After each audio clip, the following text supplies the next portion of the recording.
and by unleashing America's energy potential. So the economy is settled. When it comes to immigration, which candidate already gave us the most secure border in the history of our country? And which candidate for president will work closely with Austin Scott, Andrew Clyde, Mike Collins, Marjorie Taylor Greene, and myself in Congress to finally pass legislation that requires proof of American citizenship when you vote in an American election? And on foreign policy, because I think that's the sleeper issue, if you will, for the next 36 hours, I'm reminded, and I think each and every one of you knows, which candidate for president was the first president in nearly 50 years to not start any new wars. So it should be very clear, it should be very simple for those that may be undecided. But if for any reason someone's still undecided, I leave you with one final closing thought. Donald Trump took a bullet for us. The least we can do is get out and vote for him. Thank you all very much. Thank you. Ladies and gentlemen, please welcome to the stage United States Congressman Andrew Clyde.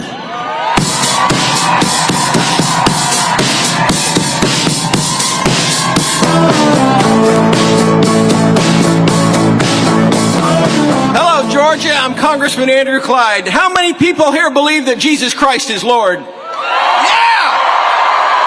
I am definitely at the right rally. In Ecclesiastes 10:2, God speaking through King Solomon said, "The heart of the wise inclines to the right, but the heart of the fool to the left." How many of you incline to the right? They say that the South is the Bible Belt, and I think that Georgia must be about the buckle of the Bible Belt. In Ephesians 6:14, it talks about the belt of truth, which is part of the armor of God. And that's what truth is. It's armor, and it allows us to defend ourselves against lies. You know, I've seen a lot of lies in Washington, D.C., and I've seen a lot of lies on the campaign trail. But in an unscripted moment of truth, Joe Biden offered us just a glimpse of what Biden-Harris thinks about Americans who support President Trump. Biden said, "The only garbage I see floating out there are his supporters, so the left thinks of us as garbage." You know, there's an old saying, one man's trash is another man's treasure. That's right. Where Biden-Harris thinks of us as trash, Donald Trump thinks of us as treasure. And that's what you are. You are treasure. The American people are treasure. And on Tuesday, that treasure is going to send Donald Trump back to the White House. Both candidates have proven records. The Biden-Harris record is one of failure, and they lie about it. 40-year high inflation, wide open borders, and increasing crime. Kamala said she wouldn't change a thing. Illegal alien crime is making our nation unsafe. Just look at the brutal murder of 22-year-old Laken Riley in my hometown of Athens by a Venezuelan illegal alien admitted into this country by the Biden-Harris parole program. Just this week in my district in Habersham County, we had another United States citizen, a beautiful 25-year-old woman, a mom. Her name was Mimi Rodriguez Ramirez, brutally murdered by an illegal alien from Mexico. That alien came here in March 2021 through the wide open border caused by Biden's executive orders. Biden reversed President Trump's secure border policies. The murderer was one of those gotaways. Another avoidable tragedy caused by border czar Kamala. We don't need to be importing criminals. We need to be deporting criminals. And President Trump will close that open border and deport those criminal illegal aliens. What border czar Kamala has broken, President Trump will fix. The way I see it, every alien that crosses our borders illegally is a criminal, every one of them. The first thing they did was break the law, and everyone should be deported. It's time to MAGA illegal aliens, and that means make aliens gone again. By unleashing the liquid gold under our feet, opening Alaska to drill baby drill, and by exporting liquid natural gas, we will make affordable gas again. By reducing the size and scope of government, perhaps make Elon Musk the first secretary of the Department of Cost Cutting. He will make affordable government again. What Kamala Harris has broken, President Trump will fix. Y'all vote Trump on Tuesday and send him back to the White House. Thank you. Soli Deo Gloria.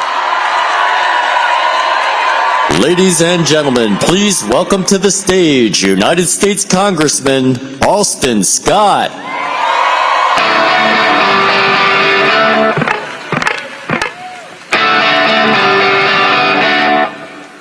Boy, it's good to see all of y'all here in Central Georgia. You know, we're right down the road from Robins Air Force Base, and some people who are watching this might not recognize Georgia has 9 major military installations. 9 military installations. And you know what the men and women and their families want that work at those installations and serve on those installations? More than anything, they want peace. And peace comes through strength. And let me tell you something. I want a president that my enemies are afraid of. And I don't care if you're a liberal, you want a president that your enemies are afraid of too. You just aren't smart enough to know it yet. I want to remind you, when Donald Trump was president of the United States, something happened that people said couldn't happen. And we got to watch as leaders from the Middle East and around the world came to the White House, your White House, my White House, America's White House, and our president, Donald J. Trump, and we signed the Abraham Accords. Nobody else but Donald Trump could have gotten that done. What do we have in the Middle East today? We have chaos. We have chaos. Peace through strength from men like Donald Trump that we're blessed to have, and we have chaos from people like Kamala who can't decide who the enemy is and who the friend is. Well, let me tell you, Israel is our friend and Hamas is our enemy. It's not that hard, Kamala. And the indecisiveness leads to chaos, and chaos leads to terror, and terror leads to death. It's chaos over there. It's chaos over here. Look at what she did at our border. You couldn't mess the border up that bad unless you tried to. I call it borders by Kamala. Borders by Kamala. Trump fixed it. She did exactly what she wanted to with it. She designed it exactly the way it is. And now she's come out and said she's for a border wall. Well, now she spent her whole career saying she was opposed to it. And I'm just wondering, was she lying then or is she lying now? Let me just tell you, ladies and gentlemen, it's not just America that's counting on us to elect Donald Trump. It's the whole world. The world depends on us for national security. We need a decisive leader in the White House who knows who our friends are and who our enemies aren't. And we need a White House that our friends respect and our enemies fear. And Donald Trump delivered that before, and he'll deliver it again. And I'm just telling you, ladies and gentlemen, it's time to vote Trump one more time. God bless you. Ladies and gentlemen, please welcome to the stage United States Congressman Mike Collins.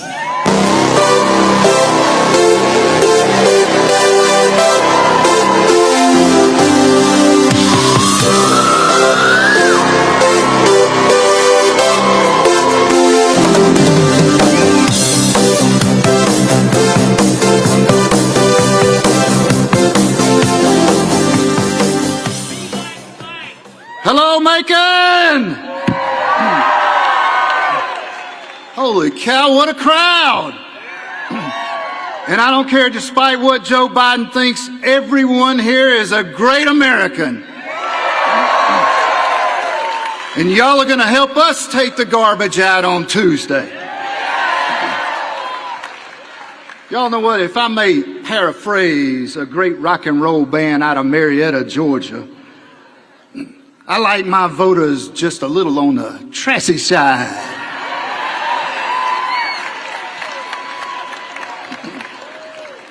Y'all, I am Mike Collins, Congressman Mike Collins. I'm just a good old boy that made a living in the trucking business. And like Trump, I've spent the majority of my career in the private sector. But I want to tell y'all something, and I tell this everywhere I go because I'm extremely proud of this. Y'all, I bought my ticket on the Trump train way back in 2016 before he was a nominee, and I've been shoveling coal nonstop ever since.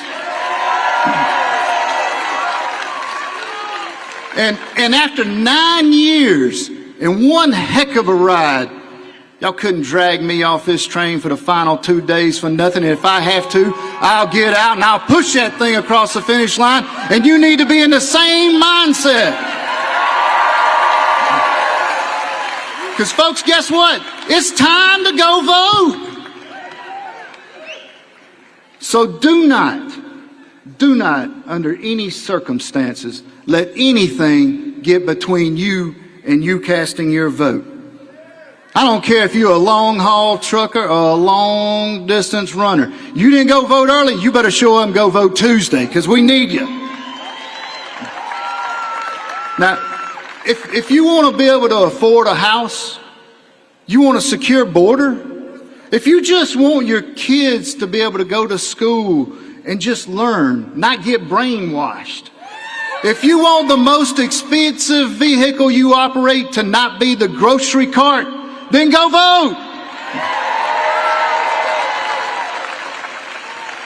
I'll put it to you this way, easier. If you don't want your daughters competing with men to use the bathroom stall or on the volleyball team, go vote.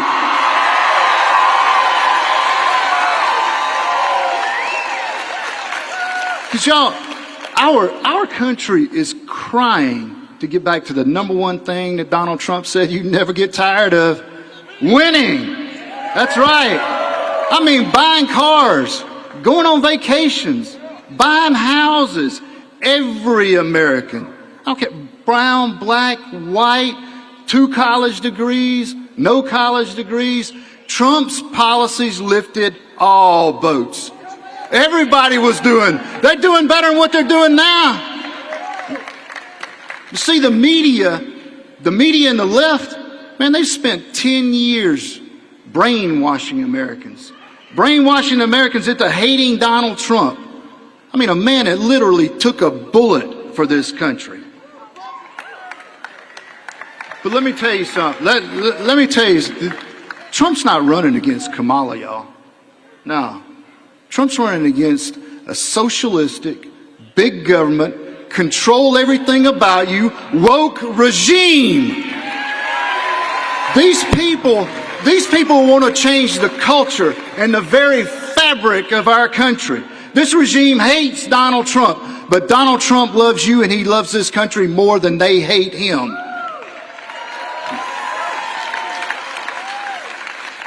Y'all, this thing's gotten so bad that they're killing the pets. They're killing the squirrels. They're killing the raccoons.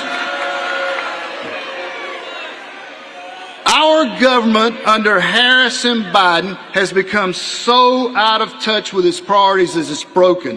When they send in SWAT teams for Peanut the squirrel, but not the criminal gangs, when they send money to our foreign countries, but won't take care of hurricane victims,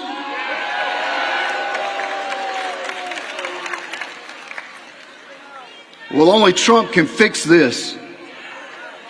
Y'all, we're going to do a few things. We're going to stop American families from losing sons and daughters to illegal, that's right, illegal aliens that are invading our country. We're going to stop the gangs. We're going to stop the fentanyl. We're going to stop the sex trafficking. Everything that these outside invaders are doing to destroy America, we're going to stop the destruction of this country with Donald Trump and J.D. Vance in the White House and an America First Congress that's going to have his back this time.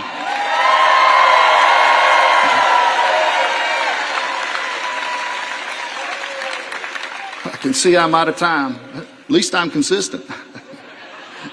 Y'all, I'm asking you something. Hunker down. Let's hunker down for these last couple of days. I need you to go do your part. I need you to make sure you vote. Make sure you take your friends. Make sure you take your family to vote. Because Tuesday's the final battle. We are in the end game now. You go do that. We'll put Donald Trump in the White House. We'll increase our majority in the Congress. We'll flip that Senate. And by God, we'll take our country back.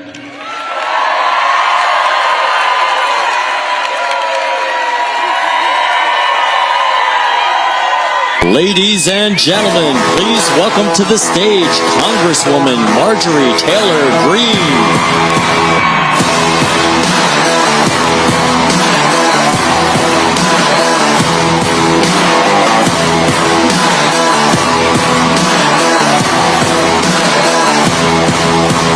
Let me back it up to the start of the climb. Faced with an army of vipers and lions, I had to keep on reaching up, cause it was my time to tear down the kingdom, call out the liars.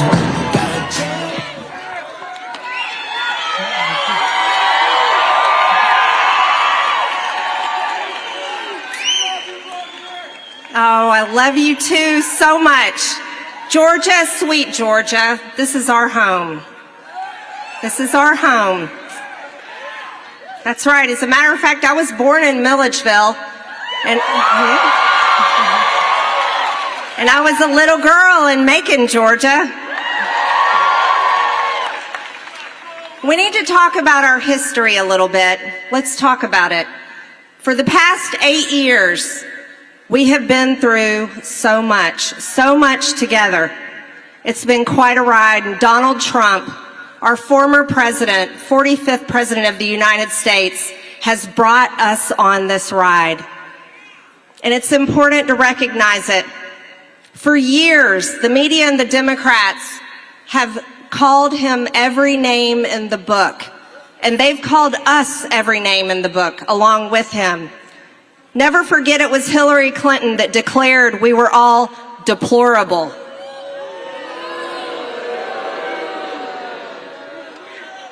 And then they moved forward and they called us Nazis, and Kamala was Nazis. She called these rallies Nazis.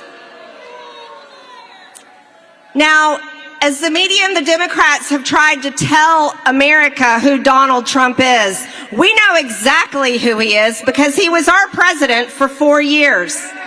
You can't lie to us. You can't lie. And you want to know what else you can't lie about?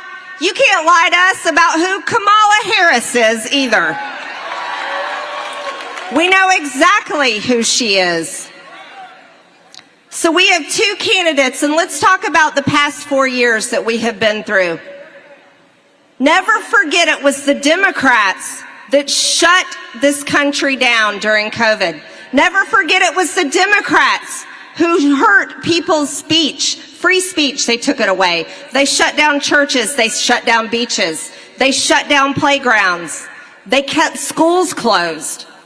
If you're someone in this audience tonight and it's your first time voting, you lost prom, you lost your graduation, you probably lost your part-time job, your sports and your activities were shut down, and that happened through Democrats, and it should have never happened.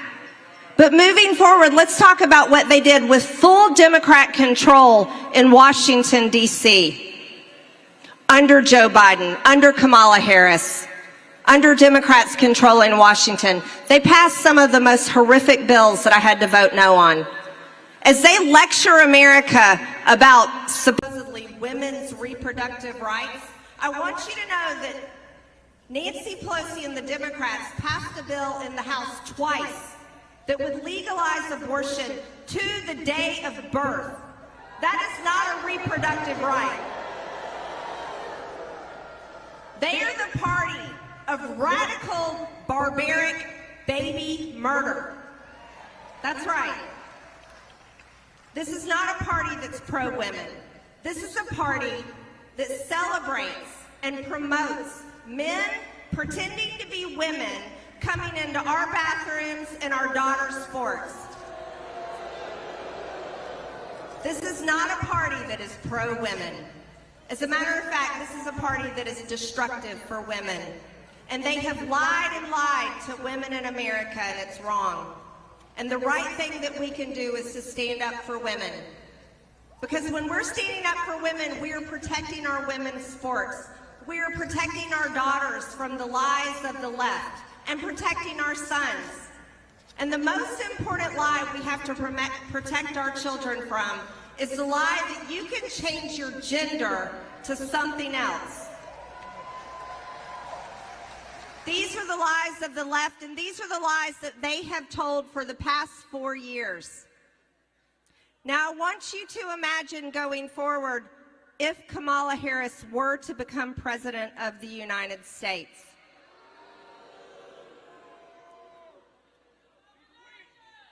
We would go forward in an America where you can better bet that trans men will become a permanent fixture in women's sports.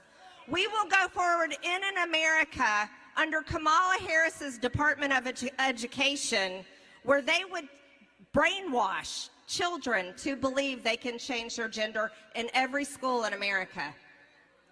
We would go forward in our country with wide open borders where under Borders Czar Kamala Harris, they've already brought in tens of millions of people, tens of millions that have murdered Americans. Think of this. Think of this. The Democrats in New York City went in and raided a home to kill a squirrel. They did, to kill a squirrel. Yet it was the same state of New York that let the criminal illegal alien go that came to Georgia that murdered our very own Laken Riley. That's who the Democrats are. Now, if we go forward in America under Kamala Harris as president, she's going to give amnesty and citizenship to all of these illegal aliens that she has let into this country. And I want you to understand what that will do to us. See, it's not just people coming in to try to live their American dream. The American dream that we should be fighting for is your American dream. And that's exactly what President Trump is going to do. But we have to do this on Tuesday. If we don't convince the people that still may not want to vote, if we do not convince them to go in on Tuesday and cast their vote for President Trump, then we are looking at a future that looks very dark. A future of wide open borders, a future of economic disaster, a future of high taxes, a future that includes World War III. And you have to always remember it was President Trump who brought world peace. They can't lie about that no matter how hard they try.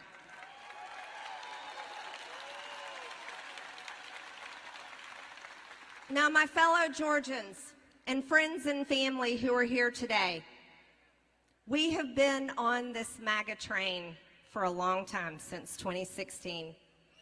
And here we are, we're seeing it come to an end, and I know many of you in the audience tonight feel emotional about that, just as I do. My first Trump rally was right here in Macon, Georgia. It was. Years ago, and I can't believe that my last Trump rally on the campaign trail is right here in Macon, Georgia.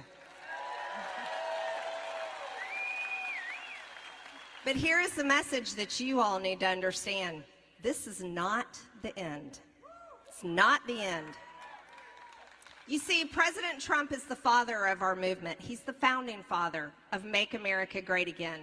He's the founding father of America First policies that have turned the entire country and the world's focus back to how we should be governing.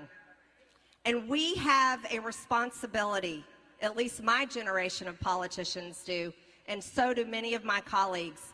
You see, along with President Trump, when we elect him on Tuesday and put him back in the White House, right? We have a great responsibility to pick up this mantle along with him and carry it forward. This may be the last Trump rally in Georgia of this campaign cycle, but this is not the end of the MAGA movement.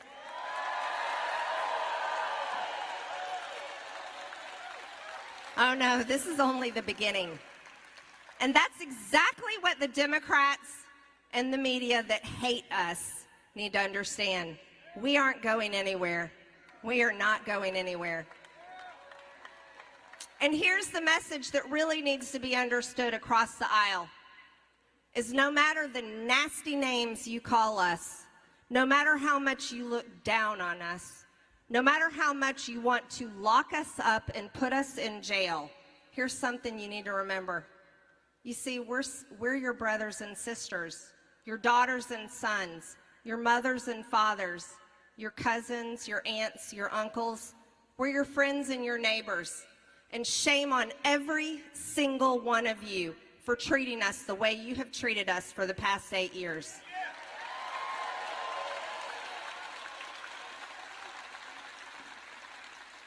We are not garbage. We are not Nazis. We are not fascist.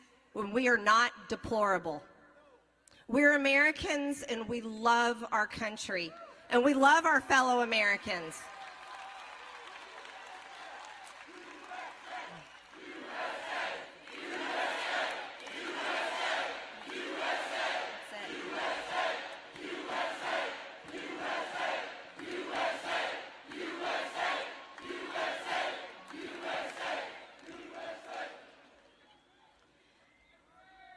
And we want the Democrats, the left, the media, and those that have been against us for all these years, we want them to understand something. You may hate the man that we support and we're voting for on Tuesday, but you need to remember to treat us with respect. You do. You need to treat us with respect. And our message back to you is this. You need to remember to love the country just like we do. And we need to fight for it together.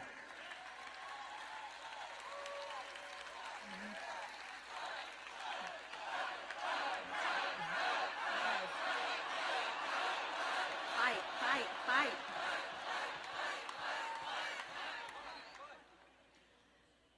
You see, it wasn't too long ago, it was just a few months ago. Think about that. July 13th, President Trump was shot in the face in Butler, Pennsylvania. That should have never happened. He was impeached twice. That should have never happened. They've investigated him, they've indicted him, and they arrested him and locked him up in Fulton County. None of these things should have happened. No, none of them should have happened. And there's other things that shouldn't have happened to Americans. January 6, 2021 was not an insurrection.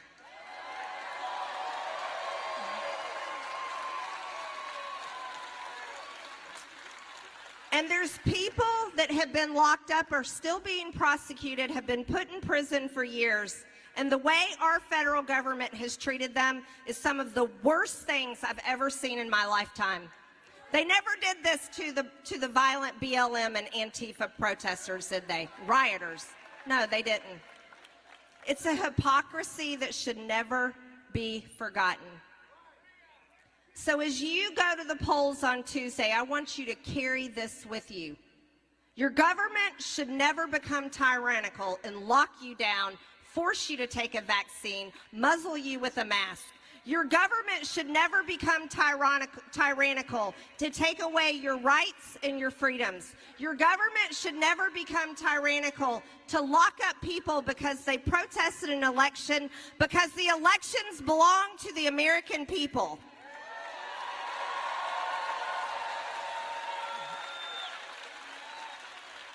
So on Tuesday, Georgia, let's vote for Donald J. Trump and send him back to the White House.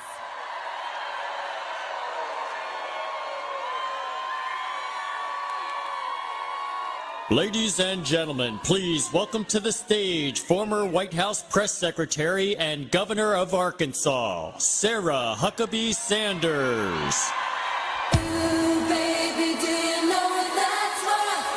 Ooh, heaven is a place on earth. They say in heaven, love comes first. Good evening. What a great night to be in Georgia. And what an even better night to be a Donald J. Trump supporter. This is an unbelievable opportunity and such an incredible honor to get to spend this night with you talking about America's favorite president.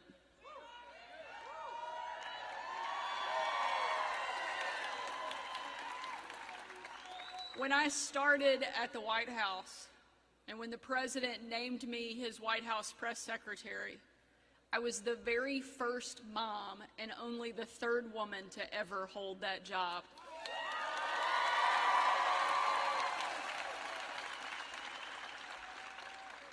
And in that role, the left and the Democrats relentlessly attacked me.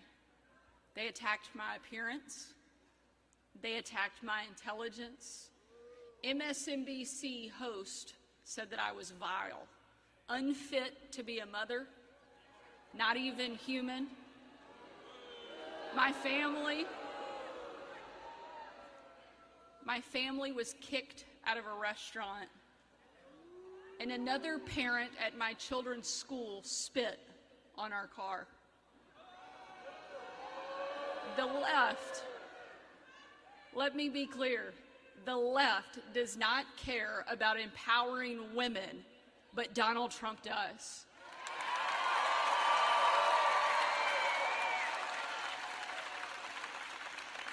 When the left was attacking me, when they were tearing me down, it was Donald Trump who stood up for me, defended me, and gave me confidence to step back on the stage and do my job.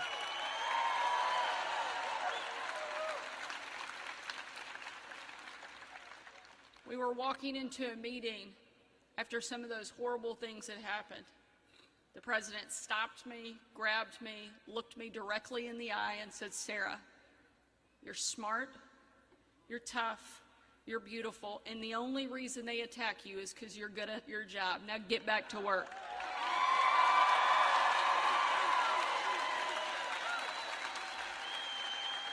The left doesn't want to support women. They don't want to empower women. They want to empower themselves. But Donald Trump not only wants to empower women, he wants to empower every American, and he wants to fight for a country that means something, stands for something, and will bring stability and peace to the entire world.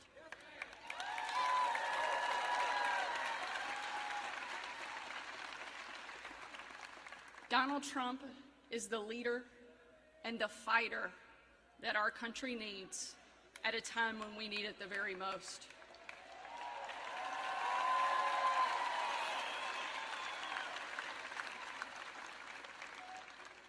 The reason I know how much Donald Trump loves this country is because I got to see it every single day for 2.5 years, working alongside him, watching him take hit after hit and keep fighting, keep standing up, and keep making America great. Over the course of the 2.5 years that I spent at the White House, I traveled with the president literally all over the world. And on one particular trip, December 25th of 2018, I went on a trip that I will never forget. It was Christmas night, and we had just finished cleaning up wrapping paper that was shoved into every corner of our family's home, thanks to our 3 kids. When I walked out on my own family's Christmas, unable to tell them where I was going that night, because the place I'd be traveling was so dangerous they didn't want anybody in the world to know that the President of the United States was going to be on the ground even for a few hours. Yet we have men and women who serve there and sacrifice every single day, putting their lives on the line so that we can live in the greatest country the world has ever known.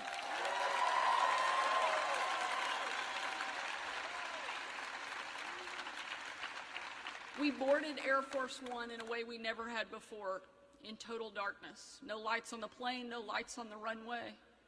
And 12.5 hours later, when we landed in the war-torn part of western Iraq, it was a similar scene.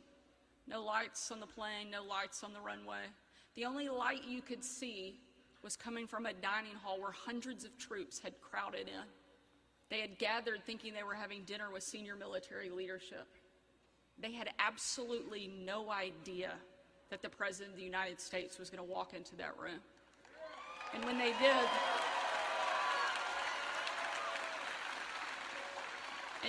did, a sight and a scene and a sound that I know I will never forget unfolded. You had people from every part of our country every race, every religion, every political party represented in that room. But in that moment, in one perfect voice and in total unity, they chanted over and over again, USA, USA, USA.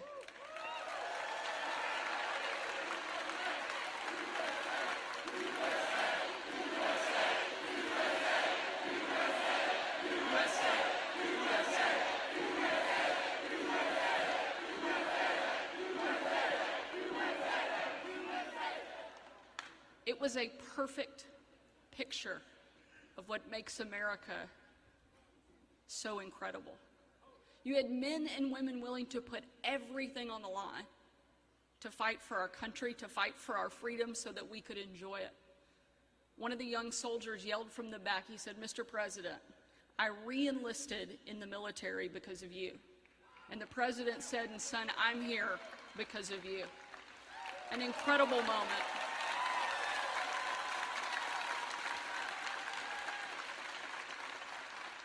And ladies and gentlemen, that young soldier deserves to know that he has a country back home that is doing their part in the fight for freedom, that is doing their part in protecting it, preserving it, and making sure we have the ability to pass it on to the next generation. Donald Trump will be the president that does that.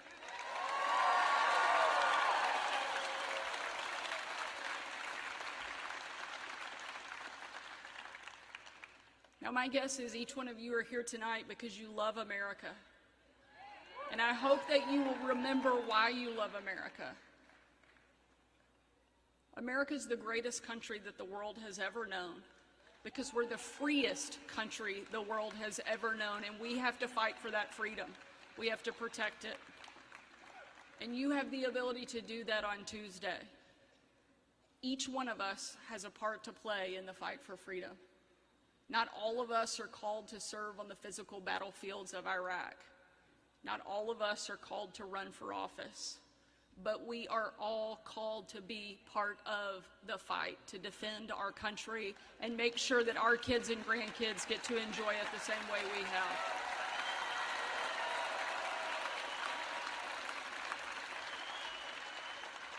So when you leave tonight, don't just leave thinking what a fun time that you had. Leave here energized and committed to doing your part in the fight for freedom and making sure every single person you know shows up and votes on Tuesday. Unless, of course, they tell you they're voting for somebody other than Donald Trump, then you let them know the election's been moved to December and we don't need them.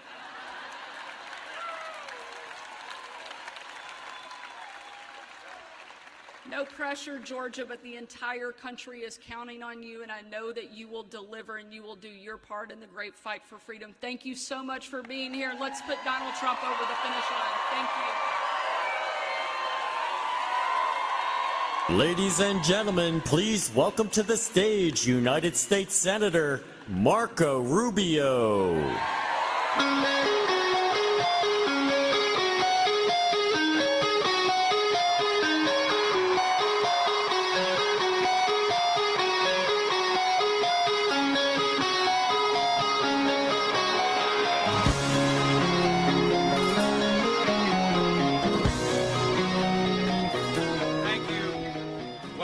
I have to follow that. Oh, God. Whew.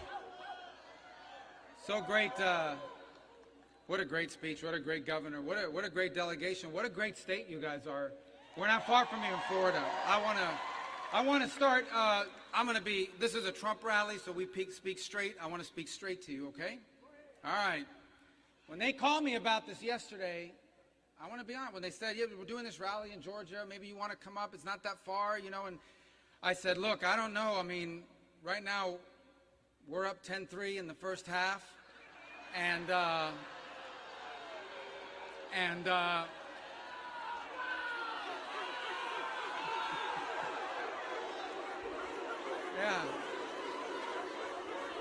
I said, I don't know if they're going to want to see me tomorrow over there, because right now my Florida Gators are eating the dogs. But they played the rest of the game, and Georgia went Georgia on us, and so I'm sure you're very happy to.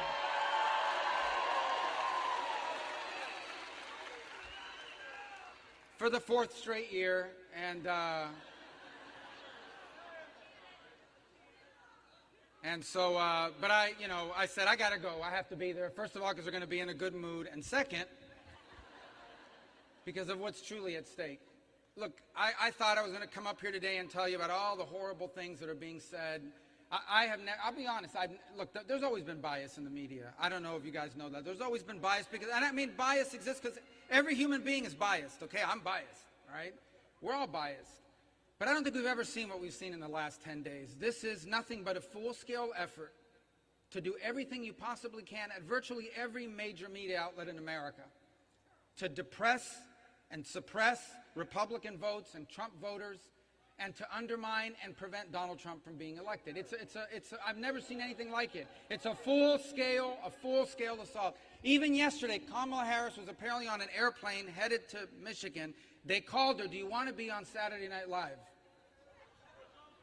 And they made a U-turn, apparently left a bunch of people stranded waiting for, I don't know how many people went to a rally anyway.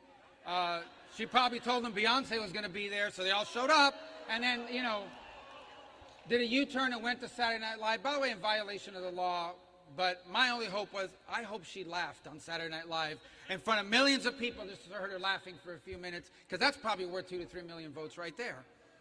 But it's an full-scale assault. I did a show this morning, and it's interesting. They take like a 5-second snippet of something Trump says and says, oh, he's calling for violence or he's violent rhetoric. As a violent rhetoric, he's the guy that's been shot at one time and almost assassinated the second. He's the violent rhetoric. They're the violent rhetoric.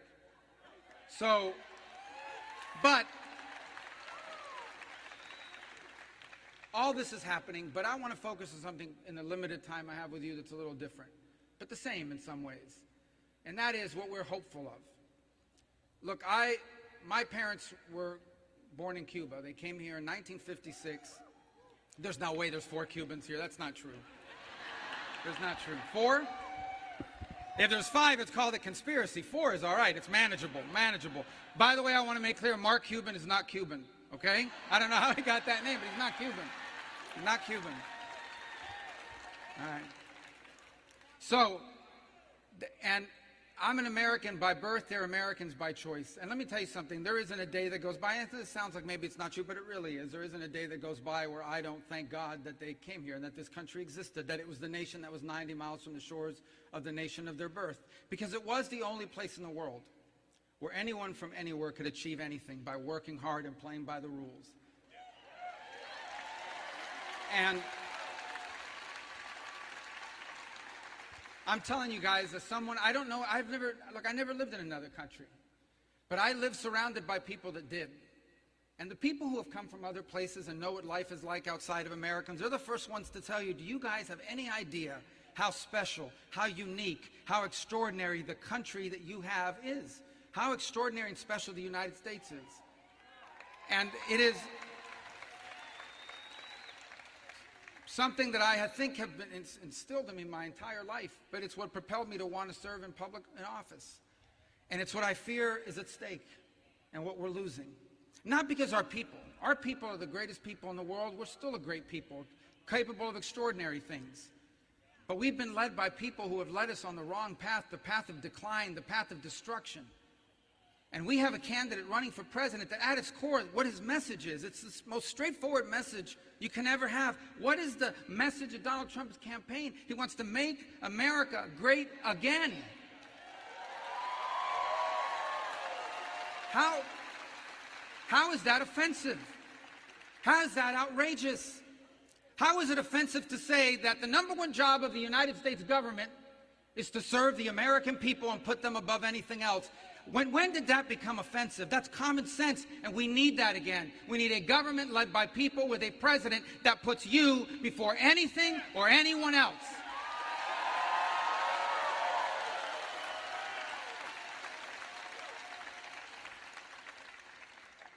Since what is it offensive to say, look, we have a country, we have to have laws. If tomorrow you announced anyone who wants to come to America, please do, which is basically what's happened. But if you just basically said, from now on, anyone who wants to come, just come anywhere you want, anytime you want. Literally, 150, 200 million people would come. They would come here. But no country in the world would do that except this one under this administration of Kamala Harris and Joe Biden. And when you have 11, 12, 13 million people, yes, the majority of them are not criminals, but if 5% of 12 million people are dangerous criminals, that is a lot of dangerous criminals, and they're in our country, and they're doing damage now, and that needs to stop. How is it offensive to say that that is going to stop?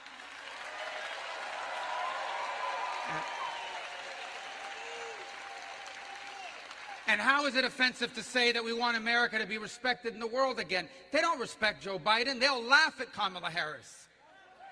The world has spiraled out of control with Joe Biden. It'll catch fire under Kamala Harris. We'll have more wars and more conflict and less fear. So it is not radical and it is not outrageous to want a president that is feared and respected by our enemies and trusted by our allies, like Donald Trump. So, I am tired of bad news. I am tired of negative headlines about our country. I am tired of hearing the price of this is going up, and more crime over here, and more war over there, and less respect for America. We are tired of the bad news. We want to live in an era of prosperity. We want to live in an era of safety and security. We want to live in an era of peace, and we want to live in an era of strength. We want an America that dreams big again, and for that, we need to elect Donald Trump. That's the stake in this election.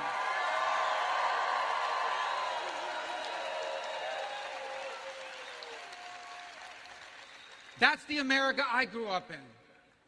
That's the America my children, your grandchildren deserve to inherit. And there's only one way to do that. And that is you have to come out and vote. We have to come out and vote. And if we do, Donald Trump will not just be our 45th president, he'll be our 47th. And America will be great again for our children and for the future. Thank you and God bless. Thank you.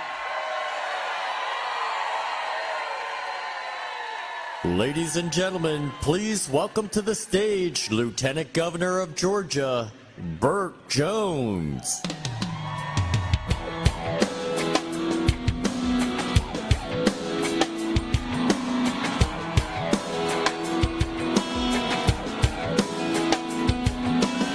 Summertime is finally here. That old ballpark man is back in.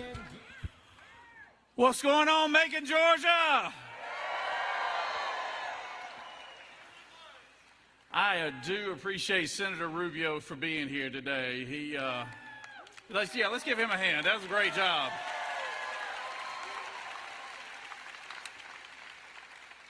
He reminded me he was a University of Florida grad when we were backstage, and he said he was a little concerned he wasn't going to get here. I told him there was no doubt. It was going to be fine. We welcomed you with open arms regardless, but how about them dogs on Saturday?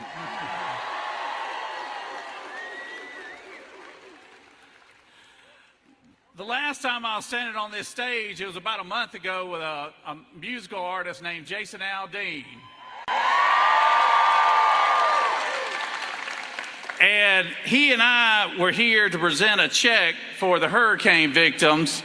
And because we partnered with Donald J. Trump, we raised those hurricane victims $7 million that night.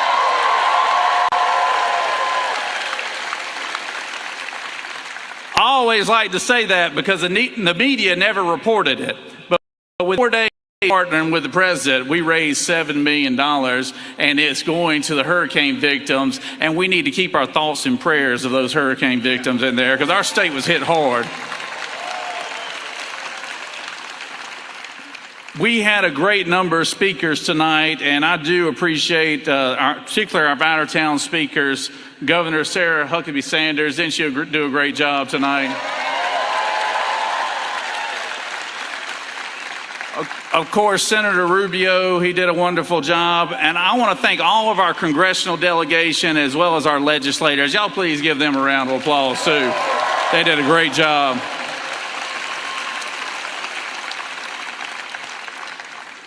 You know, earlier this week, I think the Biden-Harris regime referred to us as a bunch of garbage, I believe. Isn't that right?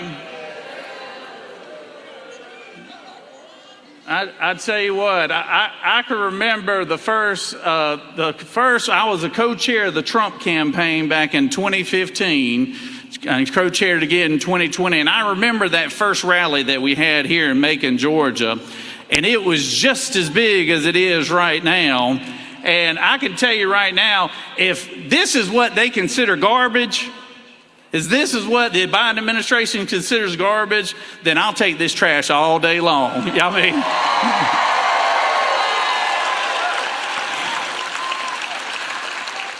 I'll take it all day long, and I'd say put me in, coach, because if I want to go to battle, I want to go to battle with this crowd right here. It is unbelievable, it is unconscionable that there is a party that refers to an entire group of people as garbage, as Nazis, as deplorable, as people who just cling to their guns and Bibles, I believe is what I heard. Isn't that right? No, I tell you what we love as Americans. We love cheap groceries. We love cheap gasoline and being energy independent. We love a closed border and not allowed. And we love people to love our country as much as we love our country. Isn't that right? Those are just basic things that you would think that they would want, but they don't. Instead, they want to insult us when we don't agree with them. And they want to tell us that we're not right and that we should pay more at the gas pumps and we should pay more at the grocery stores and we should allow 20 million people unchecked and unvetted into our country and allow them to be citizens, right? But I don't know about y'all, but I'm sick and tired of that. And on Tuesday, we're going to change the direction of this country.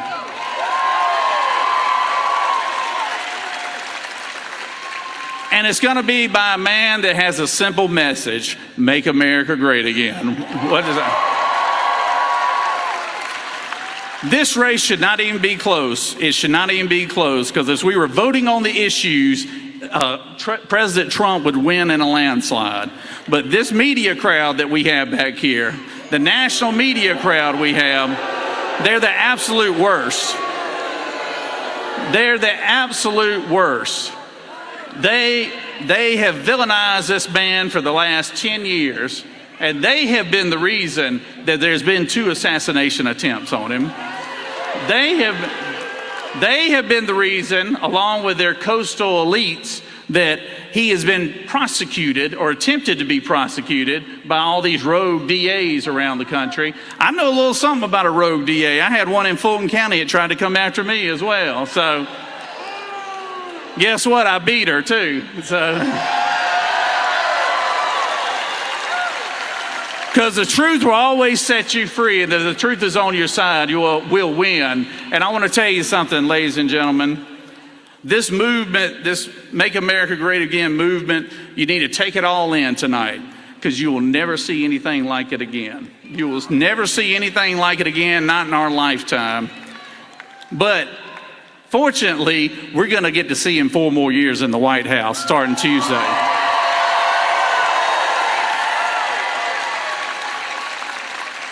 So please, please, please go vote. Get your friends to vote. Get your family to vote. I've said it many times, if you don't have a friend, go make one between now and Tuesday. Get them to vote. God bless you, and let's make President Trump 45 to number 47 in this country. God bless you. Ladies and gentlemen, please welcome to the stage Heisman Trophy winner and football legend, Herschel Walker.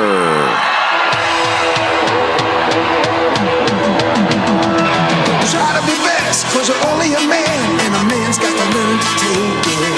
Try to believe, though the going gets rough, that you gotta hang tough to make it. Hello there.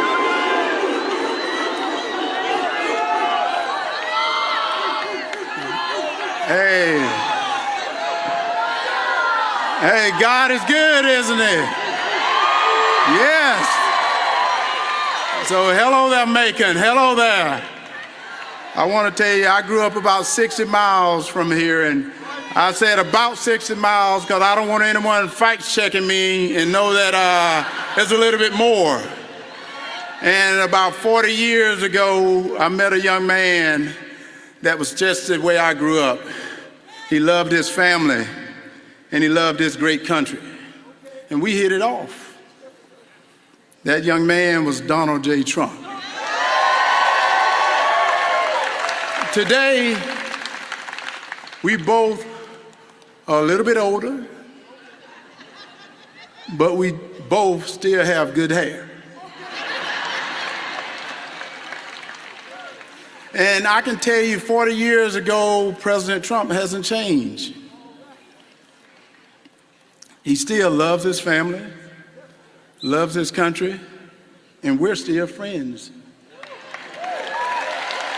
But our founding fathers risked everything when they stood up to the king. And men and women in our military sacrificed their life to help protect what our founding father gave us. And you know, Donald Trump is cut from the same cloth. He has sacrificed a lot for this country, and in so many ways. And it really disgusts me when I did hear them insult him with all these names. One of them, they call him a racist. Oh, yes, well, no. Wait. And if y'all haven't noticed, I'm black. But I've had some people on the left that said that I wasn't black.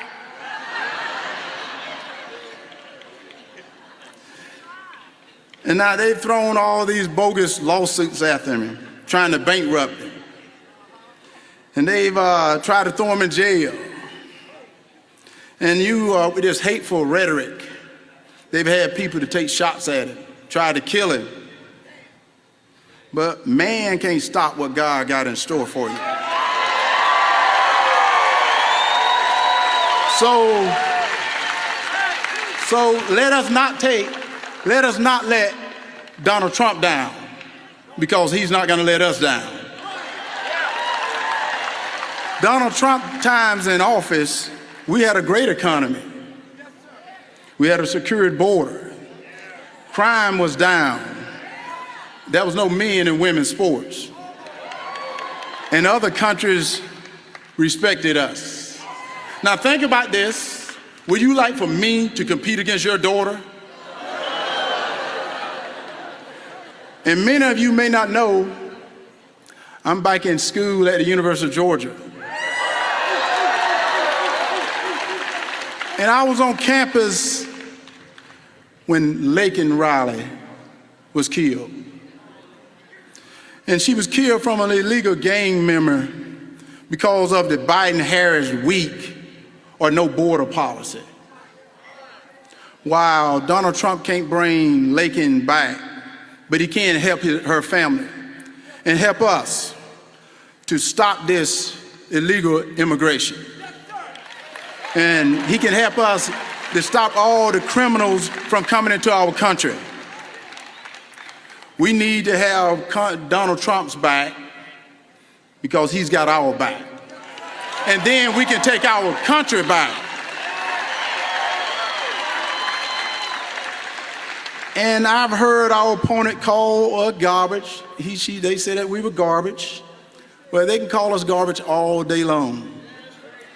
They can call us anything they want, because in the great book that I read, it said, no weapon formed against me shall prosper.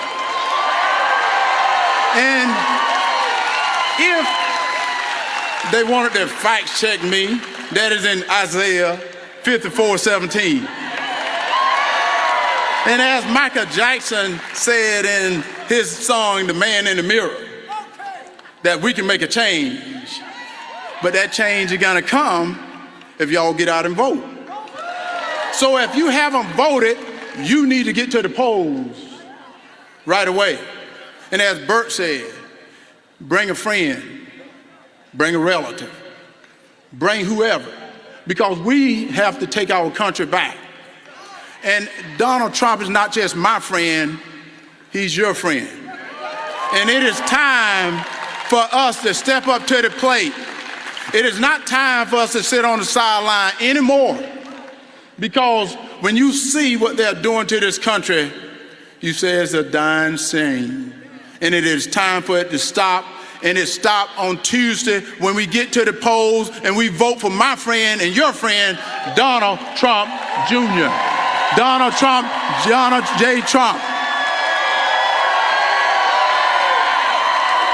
Let's take our time tonight, girl. Above us, all the stars are watching. There's no place I'd rather be in this world. Your eyes are where I'm lost in. Underneath the chandelier, we're dancing all alone. There's no reason to hide what we're feeling inside right now. So baby, let's just turn down the lights and close the door. Ooh, I love that dress, but you won't need it anymore. No, you won't need it no more. Let's just kiss till we're naked, baby. Versace on the floor. Ooh, take it off for me, for me, for me, for me now, girl. Versace on the floor. Ooh, take it off for me, for me, for me, for me now, girl. I'll unzip the bag and watch it fall while I kiss your neck and shoulders. No, don't be afraid to show it all. I'll be right here ready to hold you. Girl, you know you're perfect from your head down to your heels. Don't be confused by my smile, 'cause I ain't never been more for real, for real. So just turn down the lights and close the door. Ooh, I love that dress, but you won't need it anymore. No, you won't need it no more. Let's just kiss till we're naked, baby. Versace on the floor. Ooh, take it off for me, for me, for me, for me now, girl. Versace on the floor.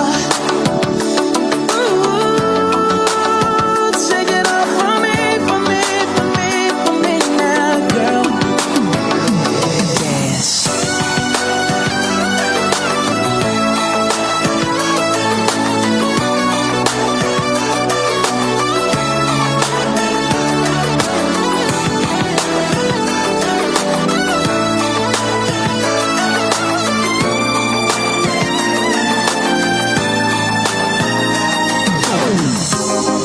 It's warming up, can you feel it? It's warming up, can you feel it? It's warming up, can you feel it, baby? It's warming up. Seems like you're ready for more, more, more. Let's just kiss till we're naked. Ooh, Versace on the floor.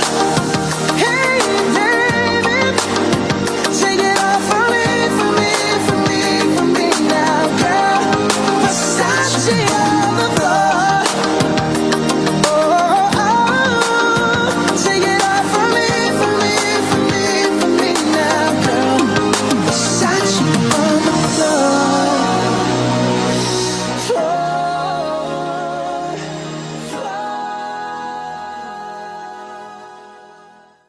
And we heard you, America. Real America's Voice is coming to iHeartMedia. Yes, Real America's Voice is now breaking through the white noise of the mainstream media. Just download the iHeart app and you'll have all of us right at your fingertips. Scan the QR code and start streaming RAV anywhere you want. Real America's Voice, available whenever you need us. It's never been easier to stay connected with the voices you trust. RAV on iHeart means you can take us with you wherever you go. This is huge. The truth on iHeart. Ready whenever you are. From Charlie Kirk to Steve Bannon, Jack Posobiec to Grant Stinchfield, you'll find all your favorite RAV hosts in one place. You can listen on Spotify, Apple, Pandora, or Amazon. RAV is now available everywhere you get your podcasts. All you need to do is scan the QR code right now. Download the iHeart app today and get ready for Real America's Voice. Scan the QR code and join the RAV movement. Open borders, catastrophic inflation, humiliation overseas, the dismantling of our Constitution. Kamala Harris threatens to plunge the United States into complete darkness if you and I fail to act. The greatest country to ever exist could become just another historical footnote. Donald Trump is the only one standing in the way of the most radical anti-American administration in history. He needs to win, and Turning Point PAC is stepping up to make sure it happens. We're deploying thousands of trained ballot chasers in swing states like Georgia, Arizona, and Wisconsin. But we need your help to secure victory. President Trump fell just 42,000 ballots shy of winning in 2020, and your donation could be the very difference between victory and defeat. Play your part in this historic election, support President Trump, and save America by donating to Turning Point PAC. Go to tprav.com and make a gift of any amount and receive a copy of my new book, Right Wing Revolution, for free. Go to tprav.com right now to make your gift and receive a copy of my newest book. That's tprav.com. Thank you.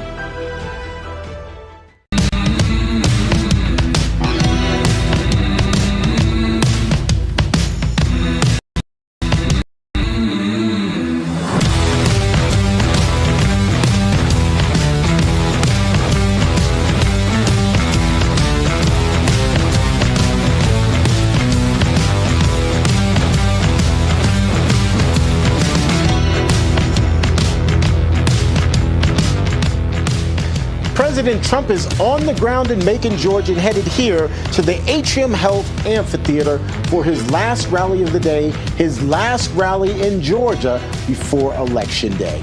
Hello, everyone. I'm Terrence Bates. I'm going to be your host as we get ready to hear from President Trump here in short order. Our Brian Glenn also on the ground there in Macon, getting ready to hear from President Trump. As I said, we're told that he is on the ground. He has landed in Macon, Georgia, and is making his way over to the amphitheater to speak. It was a packed house, as you just saw there in the video, and a lot of people anticipating what the president has to say as he wraps things up for the day and prepares for another long day tomorrow in advance of Election Day. Let's check in with Brian Glenn now. As I said, he is on the ground there in Macon, Georgia, getting ready to hear from President Trump. Why don't you set the scene for us, set the stage for us, as we're expecting President Trump to arrive quite literally at any moment, I would think.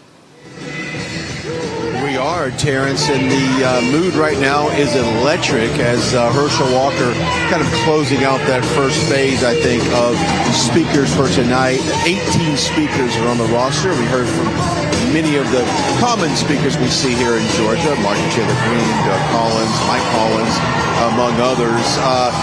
But also, you know, we're going to probably get a little bit of surprises, you know, when you've got people like Senator Rubio, who traditionally has not been on a lot of the opening speaking numbers. At least I have not seen him in Georgia, so that's a great surprise as well. But this facility is absolutely packed. There is a section behind us. It's a kind of a grassy hill type of space.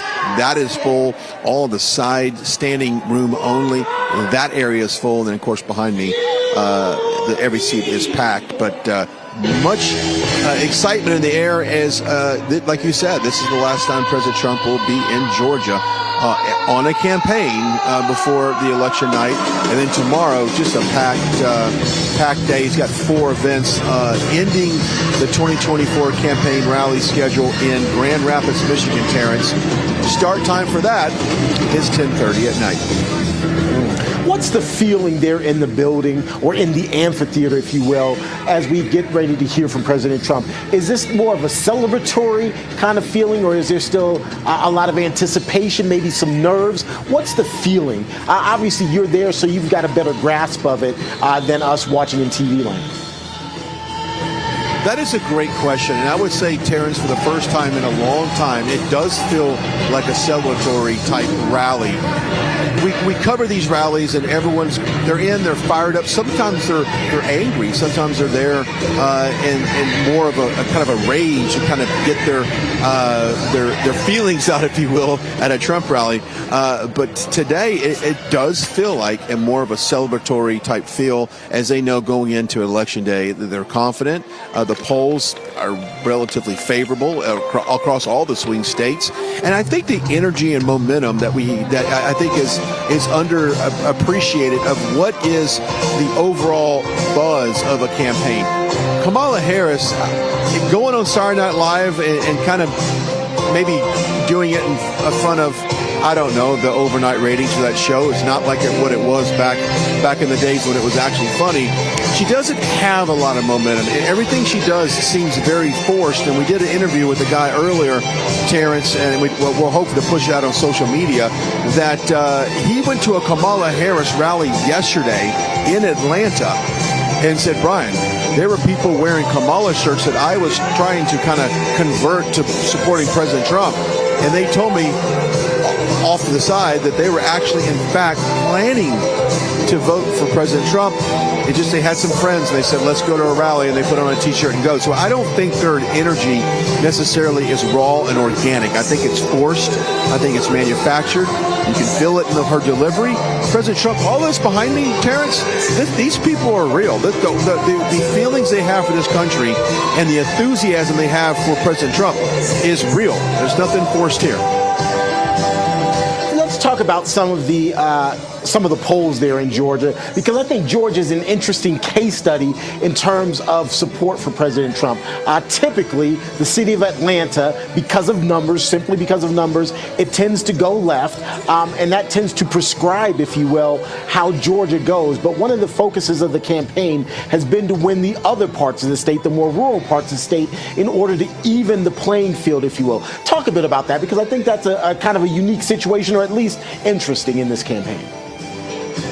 It is. I'll just pinpoint the 14th congressional district up in northwest Georgia. They have historically been one of the highest per capita, per population, the highest number of registered Republicans as far as they turn out on Election Day. But there's other parts of the state, and I got to be honest with you, Terrence, I don't know how to say this any clearer than this.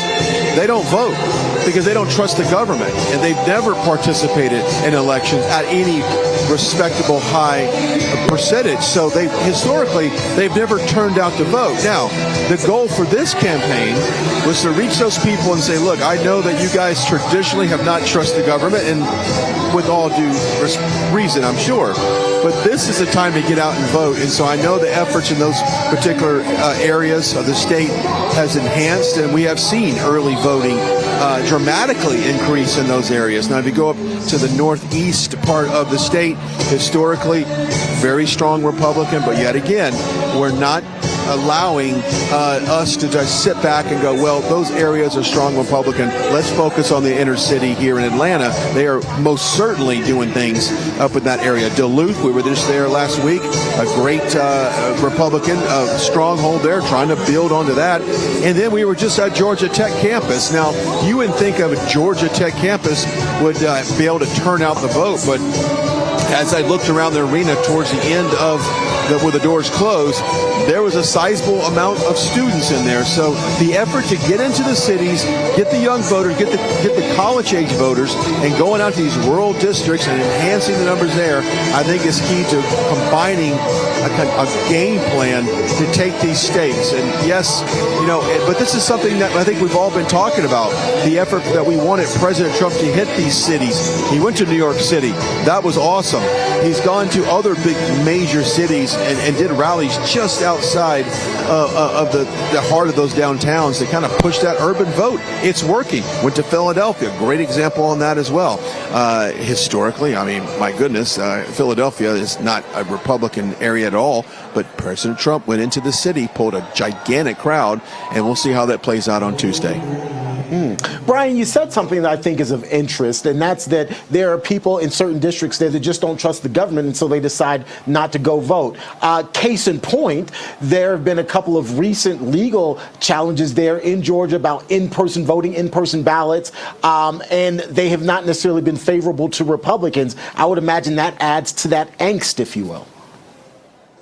It does. I mean, a lot of people are at the point where they didn't trust the elections after 2020. And it's going to take some time to kind of earn that trust back that, hey, you know what? If most people feel like, well, why go vote, Terrence? It's not going to happen. It's not going to count. I'll just stay home. We have done I think, a great messaging campaign to tell people, look, if you're staying home, then you're embracing all these things that these speakers have been talking about on stage. So we're trying to get their trust back in the election. Now, as far as these areas of the state that just don't trust the government, there is a county on the border of Tennessee and Georgia, which was one of the last areas of this country to actually join the Union. Now, if you look at some of the old U.S. currency, the quarter, if I'm not mistaken, the Georgia quarter, on the back of it with the state map, it's actually carved out at the top of it. It's not even recognized as a part of the state. That's how these people feel. They do not like the government. They do not trust the government. And now, especially with the weaponized DOJ that we have, they have all the reason in the world to stay home. But the efforts have been on the ground to say, I know that Marjorie Taylor Greene has been up in that area and said, look, you have every reason in the world not to trust the government, especially now. But we need your help this election. And they have seen early voting in that particular part of the state increase, and that is good news for Tuesday. Hopefully those early votes will translate into a Trump win on Tuesday into Wednesday, because it's probably not going to be decided, unfortunately. Tuesday night, we very well may have to wait 24 hours, a little bit longer, but that's a whole nother show that we won't get into right now. Let's talk a bit about, though, what happens on Tuesday. Let's presume or assume that President Trump wins. It seems to me that there's this expectation that he will immediately come in and reverse some of the policies that we've had to deal with over the last 4 years. That seems to me to be unrealistic. So much damage has been done over these last 4 years that it's not an immediate fix. It's going to be a process. Yeah, it is. I think also the process is laying out that cabinet. What does that presidential cabinet look like? Who is in charge of Homeland Security? Who will be in charge of this mass deportation of all these illegals that President Trump promises to do? That's a big part of the plan. How about as far as the economy, the Department of Energy, when he says drill, baby, drill, well, we need someone in charge of that. Agriculture, we talk about, and I said this, I think last week, Terrence, and this was a stat that really woke me up. Farmers here in northwest Georgia tell me that we have only 53 harvests left in our soil in this country because we have quite simply over-farmed our land. Now, it says in the Bible that 1 year out of 7 should be what's called fallow. We should not till the soil. We should let it be and let it renourish itself, replenish itself, I should say. So who's going to be in charge of the Department of Agriculture? Thomas Massey, I know that he has said publicly he would like to be a part of that. The Treasury Department, who's going to be over that? There's so much small business, SBA. Linda McMahon was one of the greatest small business administrators that we've ever seen. Prior to the Trump, now here's a stat for you, Terrence. Prior to the Trump administration in 2016, that's going 2 Obama terms, not one person in any of these regional districts around this country was visited by an ambassador of the Small Business Administration, the SBA administration. Not one time did anybody visit one of these regional offices. So that's going to be important to get small businesses back. So I think laying out an effective cabinet is something we need to do. But then you go back to, like, on day one. What do? Do we reverse the stay in Mexico, remain in Mexico? Do we do things like that? Do we go ahead and push out the purchase order on all the goods and products that we need to finish the wall? Do we do that? So I think it's going to be from day one coming out of the gate strong. It's also going to be focused in the House, Terrence. And we talked about this till we're blue in the face. We must make sure that we have a strong speaker, a strong majority, so that when we do have a game plan, Terrence, we're able to execute on that game plan. Because if we don't, if we have a weak House, we have a slim majority, we're just going to review what we did last year, and it was barely get anything done. And that's going to be so frustrating to the many Americans that have literally done everything they could to get President Trump back in office. And then for us to drop the ball, it's going to be bad news. Absolutely. All right, Brian, we're going to take a quick break. We'll get back to you here momentarily as we wait to hear from President Trump. We are told that he is en route there to the venue, so of course we'll take you there live. In the meantime, we want you to pay close attention to this, because if you're ready to elevate your collection with a touch of Trump greatness, well, we want to introduce you to the Trump knife that's brought to you by thetrumpknife.com. It's a must-have for every proud patriot and a standout in the world of Trump collectible knives. This isn't just any knife, though. The Trump knife is an exceptional out-the-front ejectable knife that features a cutting-edge, patent-pending, spring-loaded mechanism. That's right, just press a button and watch the blade deploy with precision and with power. It's sleek, it's innovative, and it is designed to impress. Here's the best part. If you order today, you'll save up to 70% off of your Trump knife. That's right, up to 70% off, but you need to act fast. This is a deal that's unbeatable, just like President Trump's commitment to making America great again. This knife isn't just functional, it's also a collectible masterpiece. So act now and head on over to thetrumpknife.com to secure your Trump knife today. That's thetrumpknife.com. Remember, this offer is for a limited time only. So don't wait, save up to 70%. Visit thetrumpknife.com now and secure and own a collectible piece of history. You can do so today. All right, folks, we're going to take a quick break. When we come back, we'll get you out to Macon, Georgia, and prepare to hear from President Donald Trump.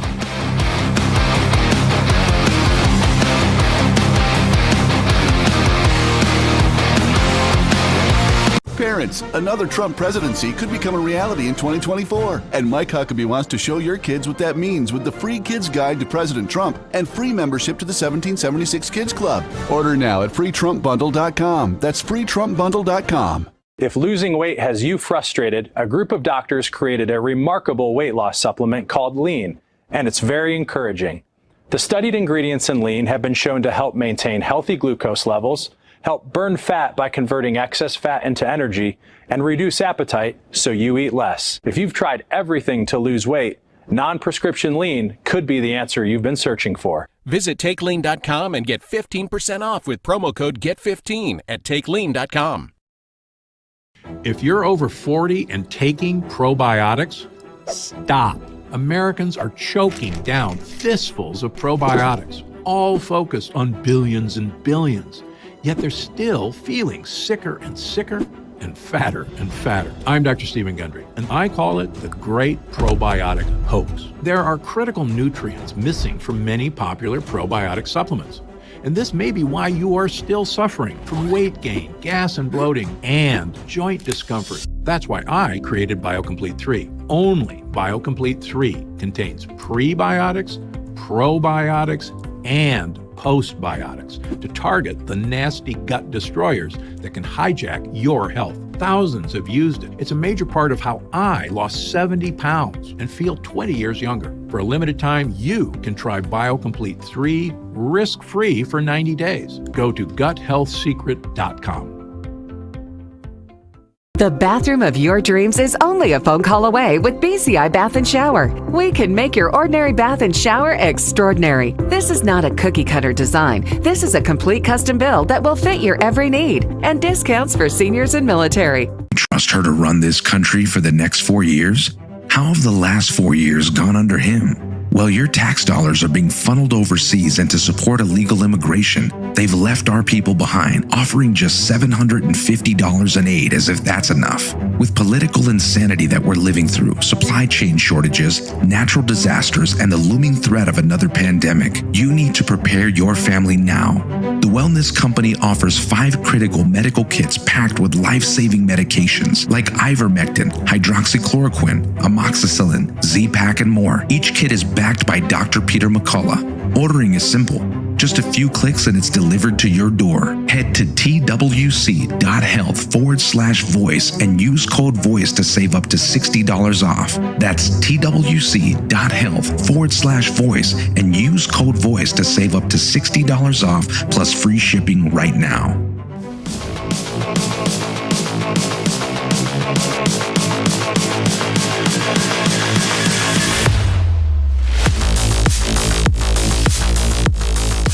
Again, a special thanks going out to the Wellness Company, one of our sponsors who are making today's live coverage possible for you. Go to twc.health/voice and use the promo code VOICE today in order to lock in your savings with the Wellness Company.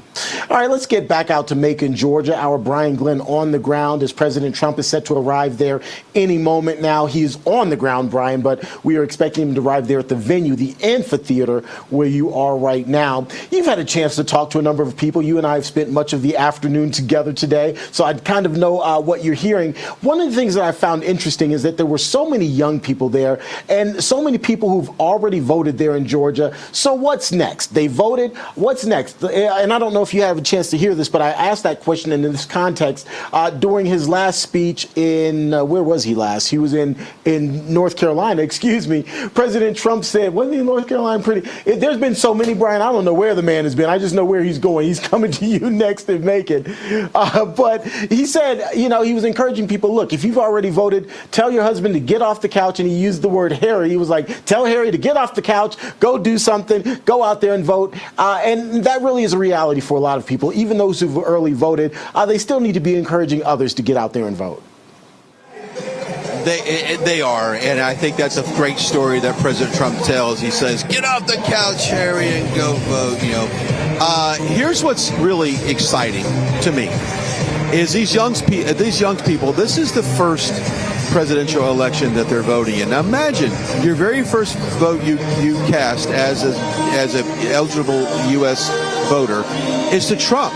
I remember my first election, I believe it was Clinton. It was a Clinton-Gore ticket back in the late 80s. I'm pretty sure that was the time frame here, but it's one of those things that I remember the whole Bush, that was the political realm that we got to experience. That was milquetoast compared to this political reality that we have here between Harris and Trump, Harris and Clinton. I can imagine being a young person in this country right now, and this is the first election that you're going to vote in. How important is that? And so I think they feel inspired. I think they feel valued to be here and to be able to do that. I really do. I think they feel like the Trump campaign has reached out to them and said, hey, we understand you want to buy a house one day. We understand you want to get a good job when you get out of college. We understand you might want to start a family and have things to be affordable, buy a house at a reasonable rate. He understands that, and I don't think the messaging for Kamala Harris towards young people has been anything other than abortion. Let's be honest with it. Has she spoken to young people at all other than that, Terrence? I haven't heard it. No, absolutely. And I think that what you described there, particularly from the perspective of young people, those are basic economic issues. It's a quality of life. A lot of young people, I think what you're describing, don't feel like they can enjoy a reasonable or good quality of life in this current environment. And that's something that's motivating them to go vote, motivating them to jump on the Trump train. It is. Imagine you turned 16 during COVID. All right, you didn't have your high school graduation for whatever reason. It was too safe, and they had to cancel them. You went through college, and let's just say you got out of college and you've gotten a job, or let's say you're in college looking for a job. This is the economic reality that they only know this. You and I, we've been around the block a few times. We're much older. We know how the economy was under President Trump, and even before that. If you go back to Bill Clinton, I'm sorry, the Clinton economy was not that bad at all, actually. Bill Clinton had something to do with a very positive economic status of this country. He had his hand in that. So these young people want opportunity, and I think they look at Trump being a businessman, being what historicals, $1.87 gas, and all the other low interest rates, low unemployment, highest average wage for Hispanic and Latino and African American voters. And so they see it. Look, these young Americans, they're not dumb. Okay, they can understand things, and I think they understand that life was better under President Trump, and they want to get back to that. Specifically, and we're going to play some tape here, Brian, and you and I will talk on the other side. This is some sound I think you got earlier today with people telling you why they're going to vote for President Trump or why they are voting for President Trump. We're on the air live. Number one issue for you, why are you voting for President Trump? Economy. Just what I thought. How about you guys? Number one issue of why voting for President Trump? The border. The economy. Border and the economy, Terrence. Number one issue why we're voting for President Trump. Number one issue for you. Making America great again. Bringing factories back to us. Taking care of their own people. There you go. Production, U.S. production. How about you, sir? Number one reason why you're voting for President Trump? Because I'm a Republican. Well, that's a good reason for me. We need just about every Republican to do that.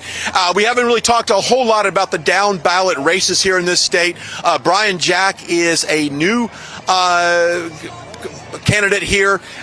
Don't remember what House district it is. He basically took over a position that he was going into retirement. He will also be speaking here today. It's crucial for him to win, and also it's crucial that we win all the way down ballot. Real quickly, show of hands, who have already voted? Just about everybody in my immediate area. Number one issue for you why you voted for President Trump? Economy. Economy and border security. Economy and in the border crash. Economy and border security. Border security. Economy. Border and tired of puppets. There you go. Number one reason why you voted for President Trump? Go Trump. Go Trump. Hey, Brian, so the gentleman that sticks out to me is the gentleman who said, I'm voting because I'm a Republican, point blank. So here's my question to you. Right now, it's popular to be a MAGA Republican within the party. There's a lot of people who are jumping on the train, saying all the right things, but will they continue to do that once elected? I think that is the big question, Brian. Yeah, that is the big question, but I can tell you, we now have a country that has been through so much to get this man reelected that I don't think their constituents, Terrence, are going to tolerate a bad voting record. And I think that a lot of people have woken up in the last 3 years to how their representative actually votes in session, recorded votes, not just verbal votes, but how they are on the record. If you go to libertyscorecard.com, here's a quick reference here. Libertyscorecard.com, I believe that's the website. You can go to that website, put in where you live, where your district, you can search your rep by name, and you can find out exactly how conservative your Republican are. Now, I'm going to say this, and I don't want to make everybody mad out there because I want everybody to win. I want everybody to win. We need everybody on this election. But there are some Republicans in New York that have D's and C records as far as in terms of being how conservative they are. There's even some that had an F, and I could not believe it. There has been Republicans take a stage behind me and just talk to the crowd and say, hey, let's elect President Trump, which we need. But I'm thinking to myself, now wait a minute, you have an F or a D on Liberty Scorecard. You need to go back to your district and talk to your constituents and explain why your Liberty Scorecard is so low. So I think what we're going to see, Terrence, to kind of wrap your point up, the American people are not going to tolerate weak Republicans any longer. We are done. We're done with it. This last session was not productive. In my opinion, it wasn't. And I think we've come too far. We've worked too hard to get President Trump in and get the House, get the Senate to not do anything. So I'm just going to encourage everybody, and I don't think people would mind me saying this.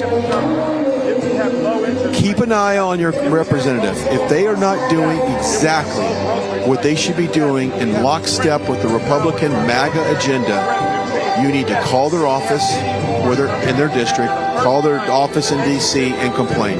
Leave voicemails, shoot emails to them. Let your voices be heard. That is the only time, Terrence, and I've seen it happen, that is the only time they will reverse course and do what they need to do, unless if the people speak up. Brian, before we go to break, I think this is such an interesting conversation. I'm sorry, I'm fascinated. And so I'd like to pick your brain on this part of the conversation. Is part of President Trump's job, if you will, or is part of his motivation over the next 24 hours and even beyond that through January 20th, let's say that he wins, to unite the party, to get some of those traditional old guard Republicans on the MAGA Trump bandwagon and to get them in lockstep so that once January 20th comes, once he takes office, he can really start full steam ahead working with a unified House and Senate? Yeah, he's going to drag some very weak Republicans across the finish line at the end of the day. And when he does that, he needs to pick up the phone and call them and say, look, congratulations on your win. Now you're going to help me get this agenda done, and I want zero excuses from you why you can't do it, because your constituents voted for you. Now it's time to do what I need to do to serve this country. I'm tired of some of these weak districts and these weak states holding the nation back, holding you and I back from getting the job done because we're afraid some stupid Republican in New York or just any, I'm blaming New York, and I don't mean to do that, just fill in the state because they can't vote a certain way because they're afraid they're trying to keep their job. Well, I'm sorry. Your job is to represent the people. Okay, the people want the agenda for the most part. So do your job, and if everyone does their job, we get the agenda passed. America's great, and we're doing kumbaya. We're loving it, and we'll make America great again. But he is going to drag every Republican across the finish line. They may not admit it publicly, but that's exactly what's going to happen on November 5th. Absolutely. Brian Glenn reporting there in Macon, Georgia. Brian, we're going to get back to you momentarily. Got to pay a couple of bills here. There's a lot at stake in this upcoming election, but regardless of who's sitting in the White House, the fuse on the economy has already been lit. Even 4 years of a conservative presidency won't be enough to turn the tide on our $35 trillion national debt. If the left happens to win, a lot of people feel it's going to be like throwing gas on a dumpster fire. You won't have too much control over the election's outcome, but what you can do right now is to protect your savings by diversifying into gold with the help of the Birch Gold Group. For millennia, gold has stood firm in the face of greedy governments, economic upheaval, and global strife. It can protect you now, though, as well. The Birch Gold Group can help protect you and convert an IRA or a 401k into an IRA in physical gold, and they can do so tax-free, penalty-free, and without costing you a penny out of pocket. In the past 4 years, the buying power of the U.S. dollar has declined, but the price of gold has increased by some 40%. Text the word America to the number 989898 to get your free information kit on gold. Remember, you can trust the Birch Gold Group to help protect your savings, and you can get the information you need simply by texting the word America to the number 989898. You can do so today. All right, folks, we're going to take a quick break. When we come back, we'll get you back out there live to Macon, Georgia.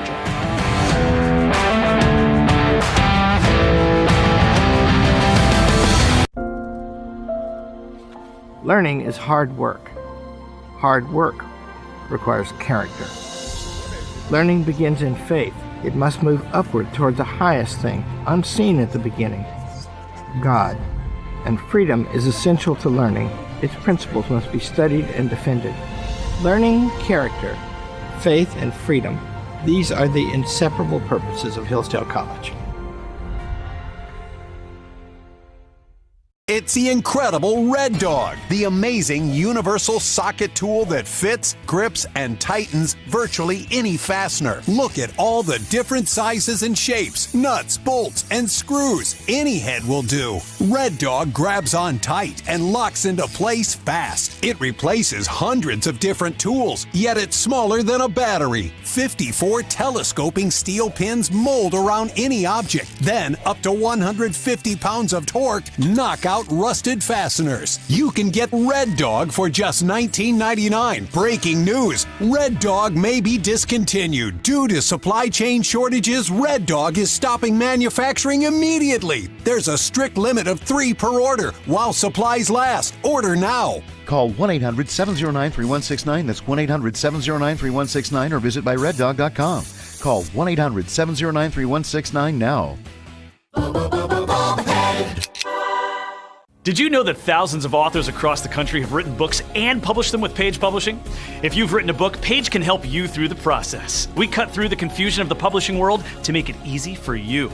If we decide to publish your book, your work ends and ours begins. From copy editing and proofing to typesetting and book cover art, we get you printed, distributed, and sold on Amazon, Apple iTunes, and bookstores. We'll even promote your book. Call 1-800-319-0257. That's 1-800-319-0257.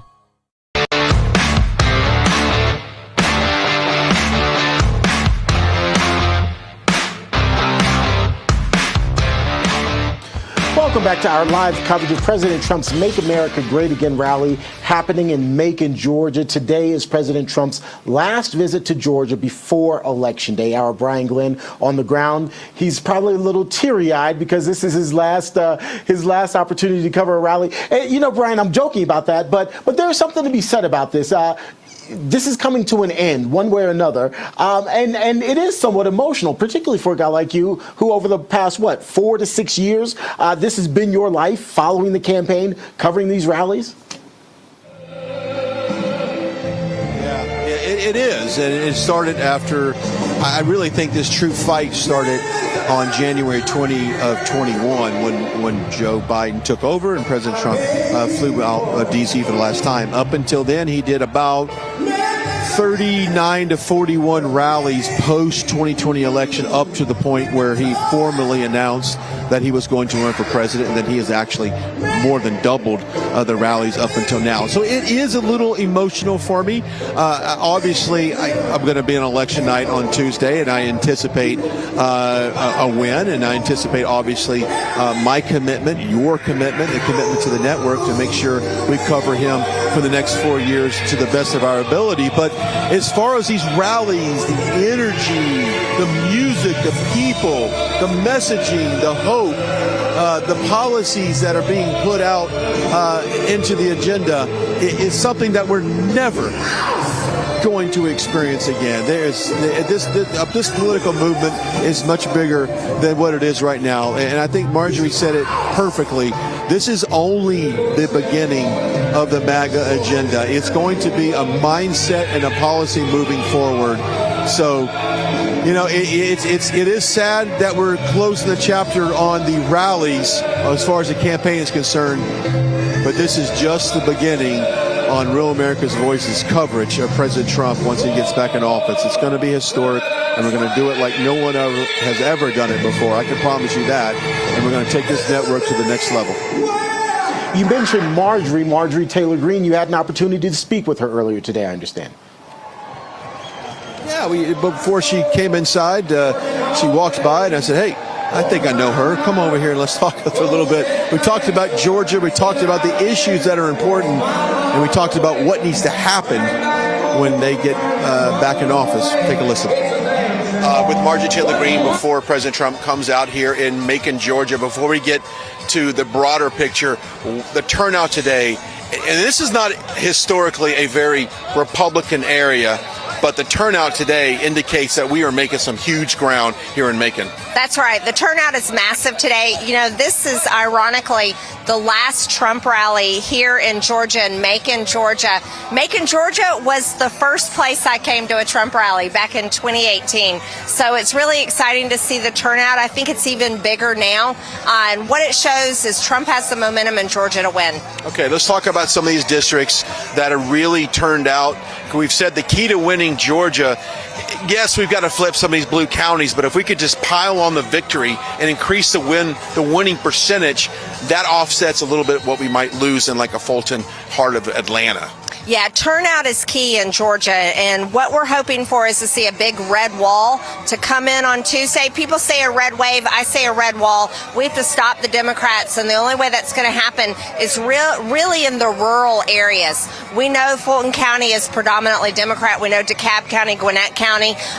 Also, Brian, our Georgia State Party and the RNC and the Trump team attorneys are doing a great job filing lawsuits, doing everything they can to block potential potential voter fraud, voter suppression that we've seen happening early in Fulton County. But we're excited to see all these people coming out today, and I know they're fired up to vote for President Trump. And they're from all over Georgia. I mean, even as far as north as your district in Floyd, but which means, and you touched upon this. This is the last time that President Trump will be in Georgia before the election. Now, God willing, he wins. He'll go on some type of victory tour, I would think.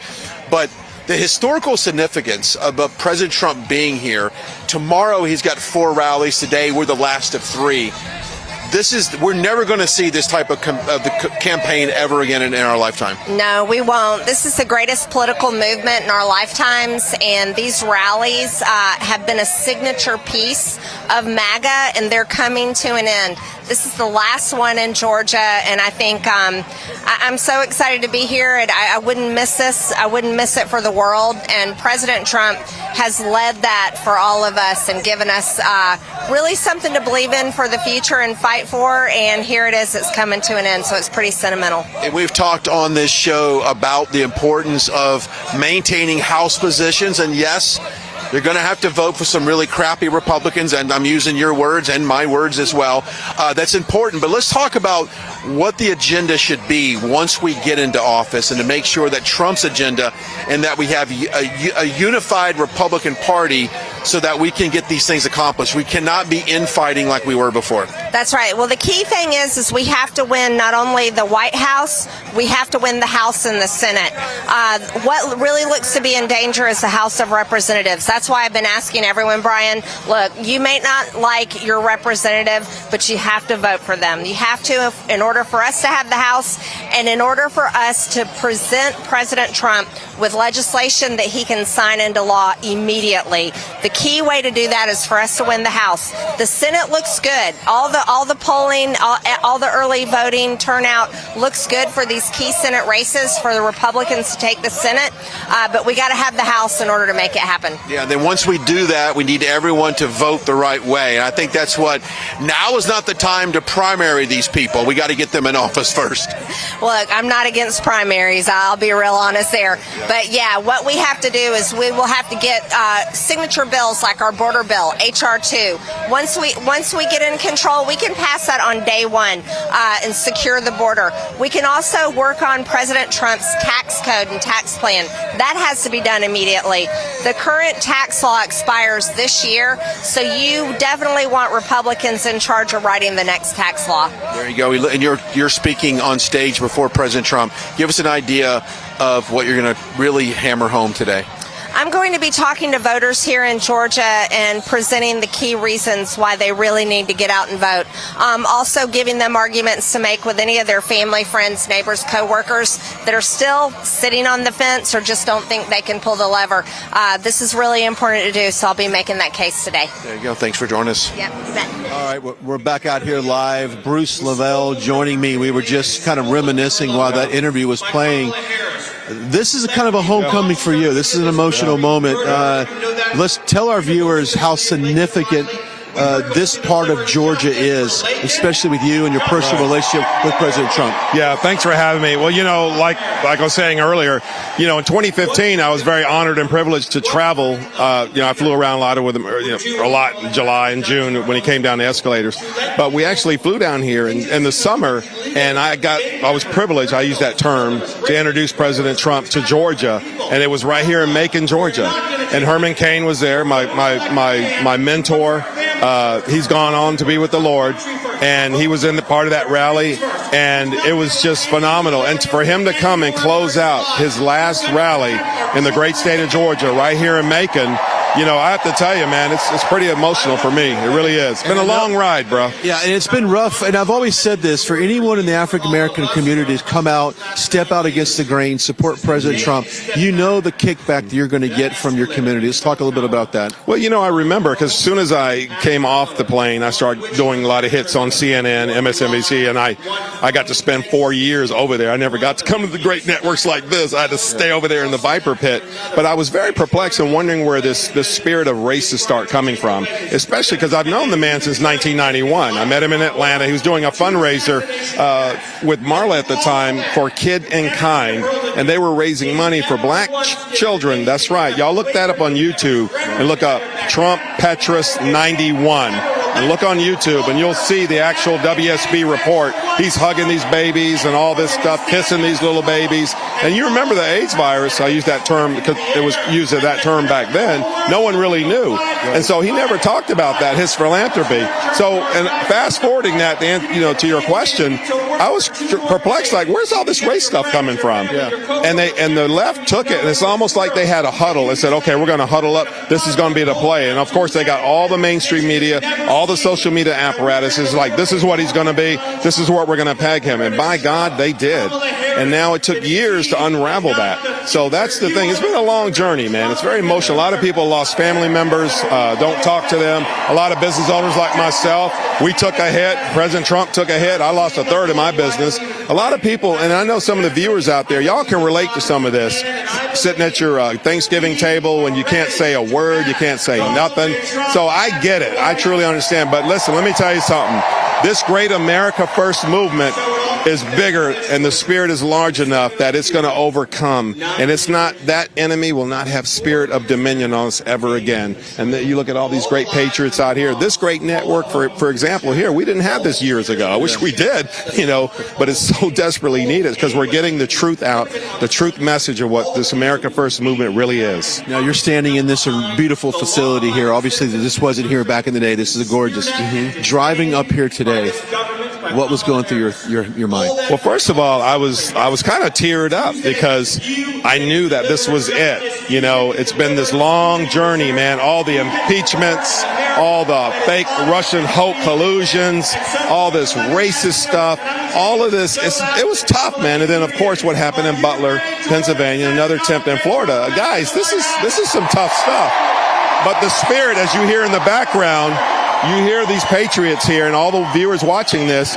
This will overcome all of that evilness, and that's the great light, as Reagan always said. I see that shiny city from the far, and that's what this great movement is, and that's what keeps me motivated. And I hope that's what keeps you guys motivated. Yeah. Bruce Lavelle, thank you so much for joining us on this pre-show. We'll go back to the Terrence. I'll throw it back to you. All right, Brian Glenn reporting for us there on the ground in Macon, Georgia, as we get ready to hear from President Trump. Guys, let's go to the stage really quickly. You hear some people speaking there at the stage. Let's listen in. Looks like is that RFK Jr.? I can't quite tell. Let's see if he turns around. No, it is not. But let's go to the stage here, ladies and gentlemen, and listen in. Amazing fired up crowd. Of course, Stephen Miller just got you fired up. I think you're a little bit excited about the speaker that's going to be coming out in a few minutes. He was the 45th, and he's about to be elected the 47th president of the United States, Donald J. Trump. Now, I don't have to tell any of you what is at stake in this election, but I do want to add, each and every one of you in these next 2 days, you all know somebody that maybe isn't sure if they're going to vote, and maybe somehow, if it's possible, isn't sure who they're going to vote for yet. And that's what your mission is these next 2 days. We have all got to leave it out on the field, because I can tell you, I have been watching him these last few weeks. Donald Trump is leaving it all out on the field for you. He is not slowing down. He's doing 4 rallies a day in every swing state, every swing district. He is fired up. He is ready to save this great country. I know you're ready to save this great country. We have all watched in disgust as they took a secure border and opened it wide up and let not just 10 million people, but let violent criminals, murderers, people on the terrorist watch list in. And they lied about it. They said, no, this isn't what's happening. None of those people are coming across. And it was the Border Patrol agents who told us, because they don't want an open southern border. They want to be able to do their job. They're even risking their lives to keep the cartels out, to keep the drugs that are killing people in every community out. That's why the Border Patrol Council just 2 weeks ago endorsed Donald J. Trump for President of the United States. They know he did it before. Kamala and Joe broke it, and Donald J. Trump will fix it. It wasn't that long ago, maybe 5 years ago, when you were paying less than $2 a gallon for gasoline. Seems like ages ago, but it was just one president ago.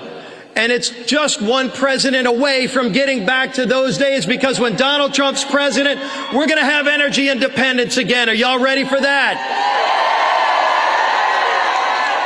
They've turned it over to the Saudis, to the Russians, to the Iranians, who use their billions from oil to go and fund all the Hamas, Hezbollah, the Houthis, all the people that are attacking Israel, attacking our friends, and attacking America. We've had enough of their crazy leftist policies. Now, let me tell you this, because I see a lot of young people in this crowd. Look at all these beautiful young people. Because a lot of times people say, why do we do this? Why do we risk so much? Why does Donald J. Trump risk all the things he's dealt with? He's got wealth, he's got fame, he's got success. He could go off into the sunset, and yet he doesn't. He takes all the crazy stuff they've done to try to put him in jail, people to try to assassinate him. All the things that have happened, why does he do it? He surely isn't doing it for himself.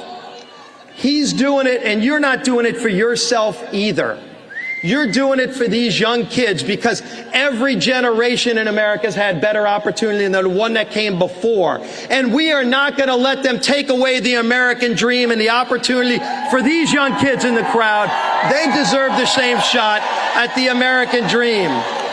Kamala talks about an opportunity society, and they say, what does it mean? And she doesn't even know, because she can't tell you what she stands for. She says she's for a secure border when you know she's not. She's even for fracking when you know she's not. She wants to mandate EVs. She wants to tell you how to live. She wants to raise your costs and raise your taxes. Are we going to let that happen? I know Georgia's not, but it all comes down to what we do in the next 48 hours. So we have got to leave it out on the field. Why? Because America, while it's a dream, while America's an idea, America is a living, breathing embodiment of our people, over 300 million people that want better for ourselves. It's why people come here from other countries, and they're going to do it legally, not illegally. And if you came here illegally and you're committing crimes, you're going to be sent back home. Donald Trump's going to do that too. But more than anything, Donald Trump is going to restore the promise of America. He's going to restore what's great about this country, so we can be proud again. We can be strong again. The bad guys will be on the run again, and our allies will know we have their back. Let's return the greatness of America that we all know is there, that shines deep within us all, and let's give that opportunity to these young kids so they can enjoy the American dream, just like we all have and our forefathers have. Let's return this country to greatness. Let's make America great again. Let's elect Donald Trump. We're going to do it in 2 days, Georgia. God bless you. God bless this United States of America.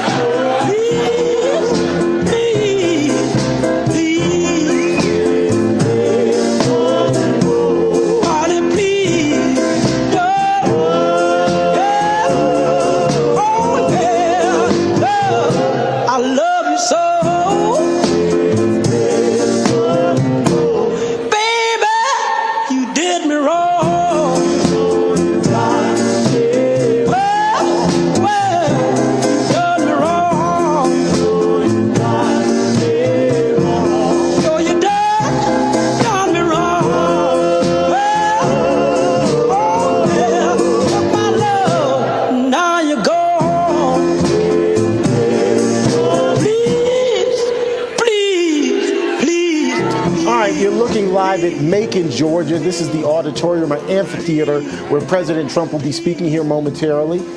You see people standing up, getting excited because we're expecting the 45th president to take the podium here at any moment now. We are obviously in a pivotal election year. 2024 is considered a battle for the soul of America. If you're fed up with compromise, it's time to switch to Patriot Mobile, which is America's only Christian conservative wireless provider. With Patriot Mobile, you'll get the same nationwide coverage as the major carriers, but without funding the left. every call you make supports conservative causes and puts America first. Switching is really easy with their 100% U.S.-based customer service team. Keep your number, keep your phone, or you can upgrade. They'll help you find the perfect plan for you. Go to patriotmobile.com/SaveUSA, or you can call 972-PATRIOT now. Get a free month when you use the offer code SAVEUSA. Again, that's patriotmobile.com/SaveUSA, or you can call 972-PATRIOT. All right, folks, let's take a quick break. When we come back, we'll get you back live to Macon, Georgia, as we wait to hear from President Donald Trump. If losing weight has you frustrated, a group of doctors created a remarkable weight loss supplement called Lean, and it's very encouraging. The studied ingredients in Lean have been shown to help maintain healthy glucose levels, help burn fat by converting excess fat into energy, and reduce appetite so you eat less. If you've tried everything to lose weight, non-prescription Lean could be the answer you've been searching for. Visit TakeLean.com and get 15% off with promo code GET15 at TakeLean.com. Are you over 50? Would you like to get up to 33% more income in retirement? Then call now and get this free book, Annuity Do's and Don'ts for Baby Boomers, from a leading financial firm on maximizing your income in retirement. This book reveals little-known secrets about annuity strategies in simple-to-understand terms that can help you make the right choices before buying an annuity. And if you call right now, as a bonus, we'll throw in a free annuity rate report. We've researched over 1,200 annuities summarizing the rates and benefits for you. So don't miss out on this opportunity because supplies are limited. Call now and find out how you can get up to 33% more income in your retirement, and you'll receive Annuity Do's and Don'ts for Baby Boomers and the Annuity Rate Report as an added bonus. Both books are yours free just for calling Annuity General today. Call 800-899-6246. That's 800-899-6246. Again, 800-899-6246. A Kamala Harris presidency will destroy our country, and the polls are tight. Donald Trump is the only one who can stop her. Trump fell just 42,000 ballots shy of the official count in 2020. Turning Point PAC is on the ground right now in Wisconsin, Georgia, and Arizona, deploying thousands of ballot chasers to make sure that never happens again. Support Trump and save America by donating to Turning Point PAC. Go to tprav.com to make a gift of any amount and receive a copy of my new book, Right Wing Revolution, for free. Join us in the battle to save America.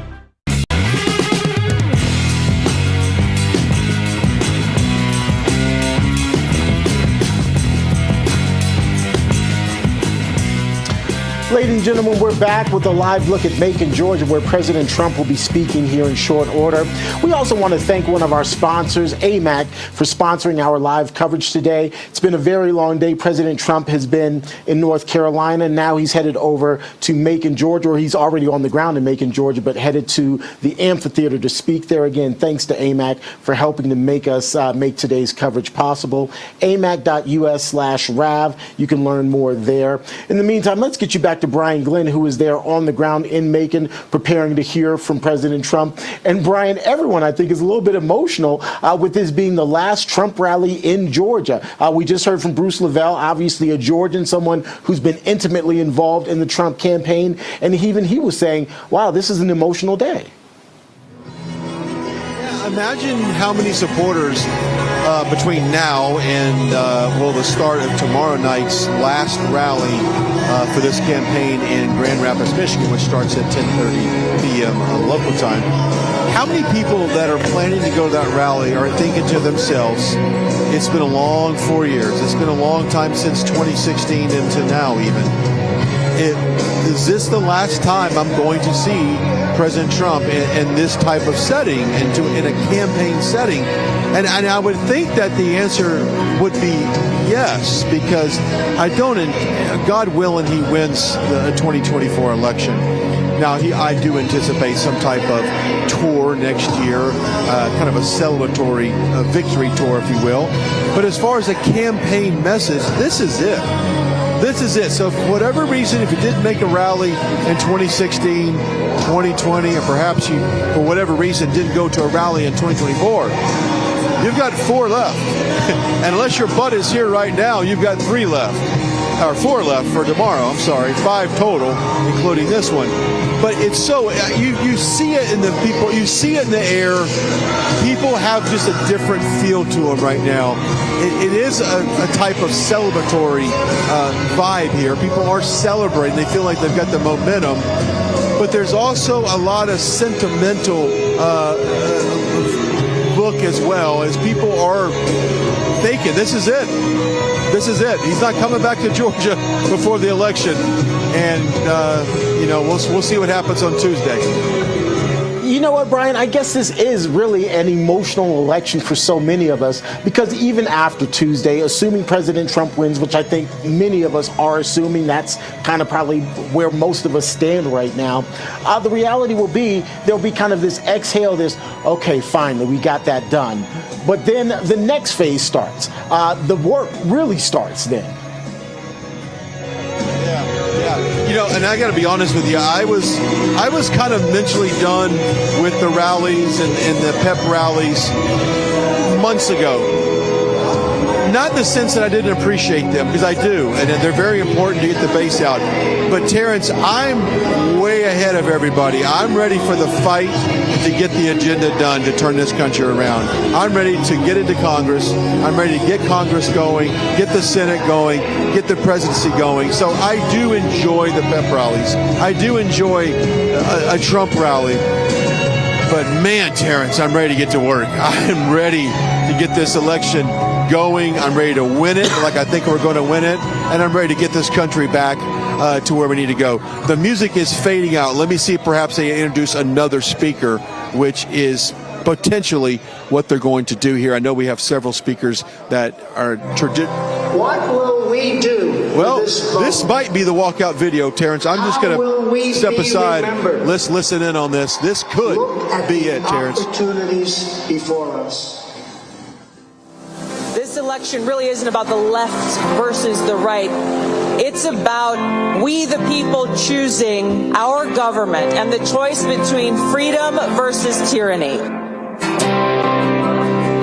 Nobody has a chronic disease burden like we have. Why are we allowing this to happen to our children?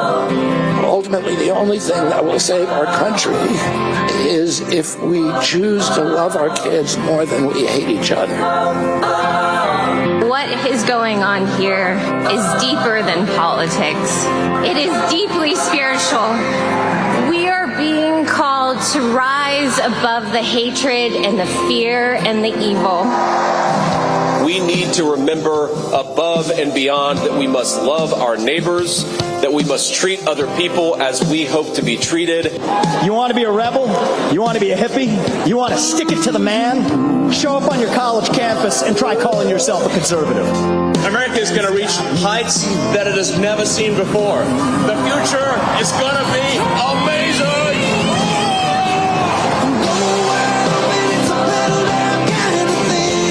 Don't you want healthy children? Don't you want a president that's going to make America healthy again?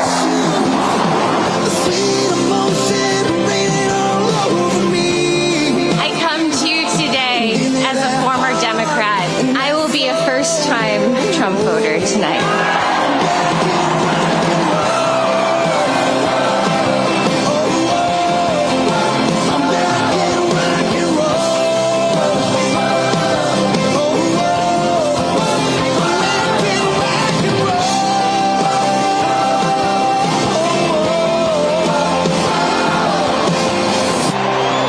People dreamed this country, and it's the people who are making America great again. Come back to you. And I'm proud to be an American, where at least I know I'm free. And I won't forget the men who died, who gave that right to me. And I gladly stand up next to you and defend her still today. Ladies and gentlemen, please welcome the next president of the United States.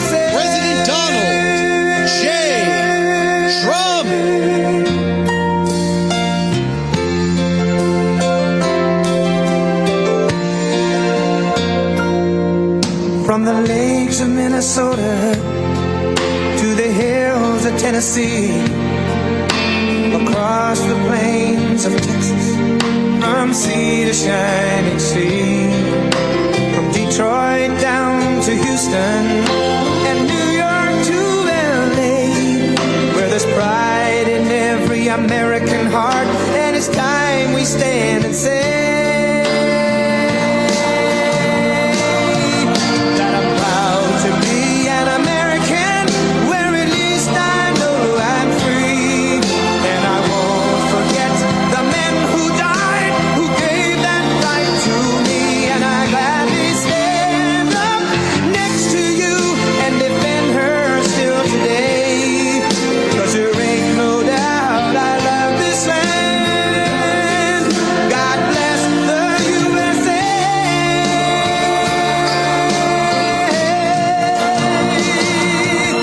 And I'm proud to be an American, where at least I know I'm free, and I won't forget the men who died, who gave that right to me, and I gladly stand up next to you and defend her still today, 'cause there ain't no doubt I love this land.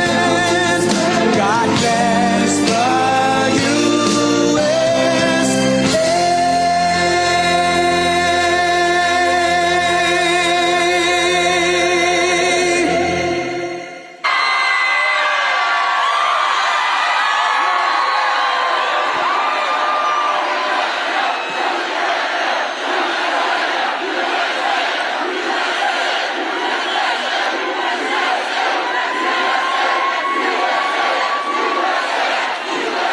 Thank you very much, everybody.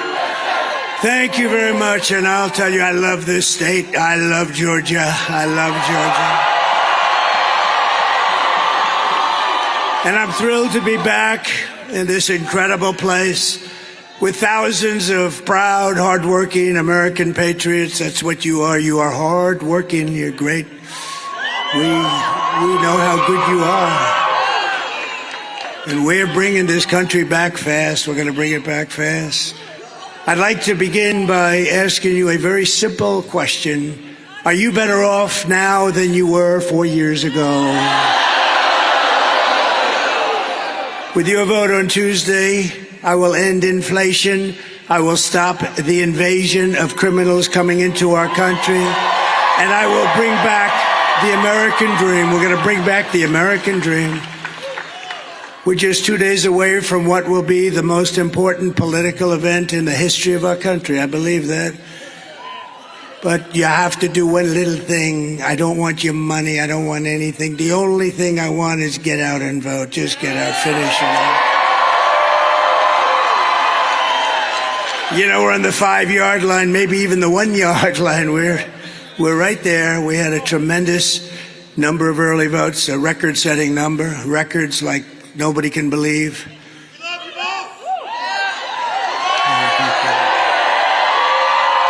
Thank you. But all I can say is on Tuesday, just go out and vote, and we're going to close this thing out, and it's going to be party time. It's going to be party time.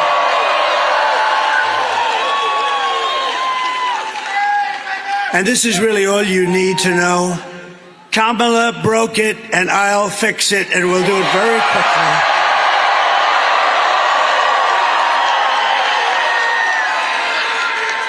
America will be bigger, better, bolder, richer, safer, and stronger than ever before. We start from a very bad place. We're a nation in decline. We're a nation in decline like we've never seen a decline. What they've done to our beautiful country is just so horrible. And we have so many senators, so many congressmen and women, and we have so many great people in the audience, and they're working with me. We're going to bring this back like never before. Nobody's going to believe it. We're going to drill, baby, drill. We're going to bring it back so fast. This election is a choice between whether we will have 4 more years of gross incompetence and failure, or whether we will begin the 4 greatest years in the history of our country. This will be the golden age of America. What a beautiful, isn't that a beautiful term? Think of that, the golden age. This will be the golden age of America. Think of that, how beautiful that sounds, and it's true. Remember, we have more liquid gold under our feet than Saudi Arabia, than Russia, than anybody.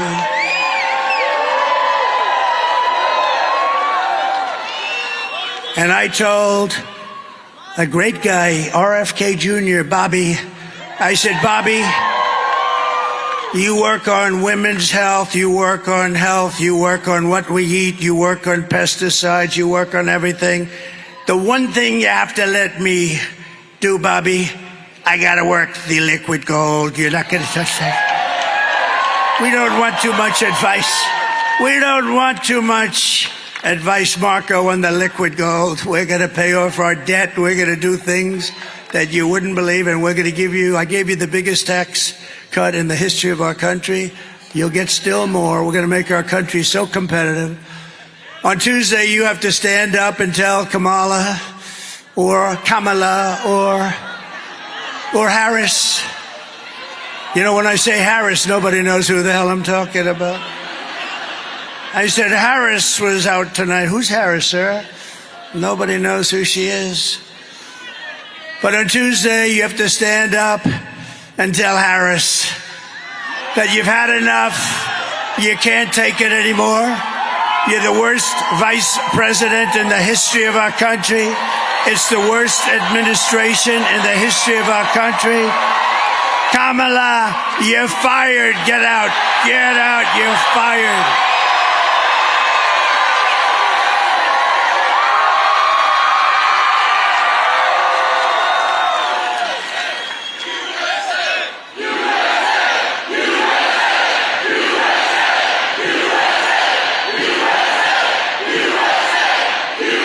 Thank you very much. Thank you very much. This is a big place. This place is packed, and you have more people outside. I always ask this, would anybody like to give up their ticket to somebody outside? No? Would anybody like to hand over their gun to Kamala? Is there anybody, one person in this giant, tens of thousands of people, one person would like to hand out their gun? You'd be famous for the rest of your life. That's what she wants. She wants to confiscate your guns. You know that. With your vote, we are going to win Georgia. We are going to defeat Kamala. And we are going to make America great again. Over the past 4 years, Kamala has orchestrated the most egregious betrayal that any leader in American history has ever inflicted upon its people. What she has done is not acceptable. It's so bad. She has violated her oath, eradicated our sovereign border, and unleashed an army of gangs and criminal migrants. I mean, we have migrants pouring in here by the tens of thousands that are criminals from jails, from mental institutions, terrorists. They come from mental institutions, and they come from insane asylums, and they come from all around the world, from Venezuela to the Congo. Lots of people coming from the jails of the Congo, stealing countless American lives, and they do nothing about it. These are open borders. They come in totally unchecked and unvetted. Just days ago, right here in your state, an incredible 25-year-old mom, beautiful mom, named Mimi Rodriguez Ramirez, was kidnapped from a Walmart parking lot that was safe. She was horribly abused and murdered, violently murdered. A week later, her body was dumped on a road. It was found by the police in condition that they said they've never seen anything like that before. The animal who murdered Mimi was an illegal alien who came to Georgia to maim and kill people. It made no difference who they were. Mimi leaves behind a 9-year-old daughter and her absolutely wonderful mother, Carmen. Yesterday, my friend, a very wonderful man and a very patriotic and philanthropic man, said he had the fortune to make a lot of money, and he gives a lot of his money away. He's just very amazing. In fact, he made contributions to Georgia with your hurricane problems, and he made tremendous contributions to North Carolina, Alabama. Think of all these states, Tennessee, South Carolina, Florida. What a horrible thing that was. But my friend's name is Steve Witkoff, and he reached out to Carmen when he heard about it. And I'd like to ask Steve, he doesn't know I'm going to do this, and he may not want to speak in front of 40,000 people because I don't know if he's ever done it before. But Steve is just this incredible guy, and if it's okay with you, Steve, I'd love to have you come up and say some wonderful things about Mimi and Carmen and that incredible family that's been decimated. Steve Witkoff.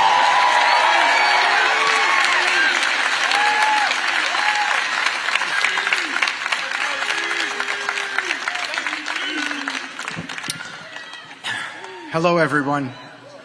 The president is a lifelong friend of mine, and he is one of the best men I have ever known. I speak about him often, and I like to tell people about his humanity, his sensitivity, his empathy. I am a member of a very bad club. It's the club of parents who have buried their children. When my son Andrew died, there was one person who supported me unconditionally. That was President Trump and his wife Melania.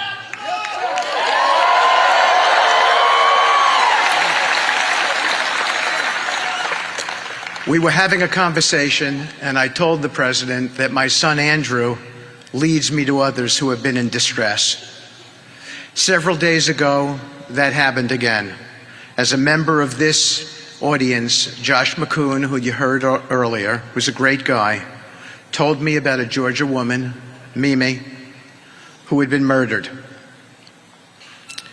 I told the president the circumstances, and he was shaken. He asked me what we could do about it and told me to reach out to the family and do whatever we could. I flew to their home tonight to pick them up and bring them here, and they are here tonight.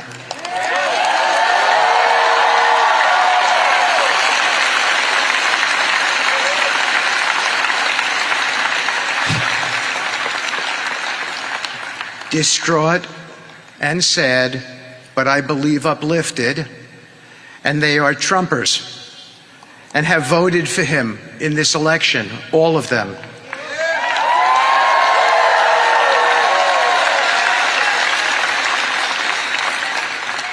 Because they remain hopeful, as they told me earlier, that even after this terrible tragedy, this president, when he becomes president on Tuesday, can bring us out from the abyss.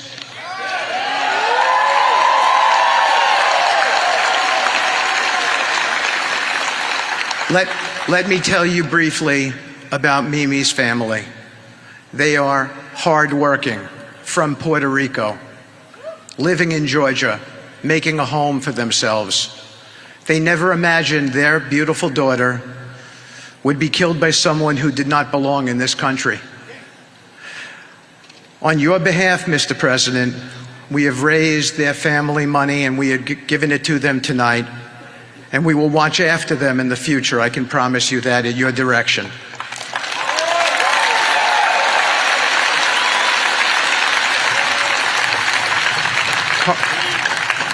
Carmen, please come up to meet the next President of the United States.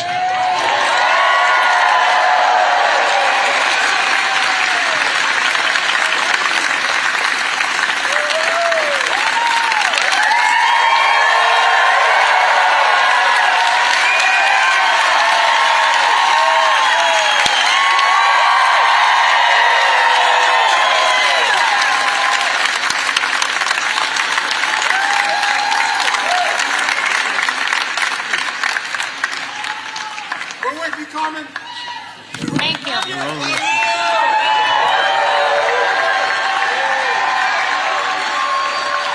My name is mother of Minelli Zoe Rodriguez Ramirez. She was murdered the last Tuesday. I lose my daughter, but I don't lose my faith. And I know Donald Trump is the best choice for the USA.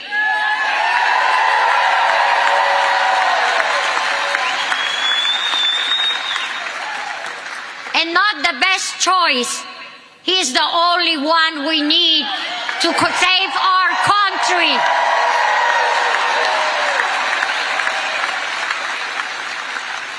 I just want to let you know that everybody have to go and vote.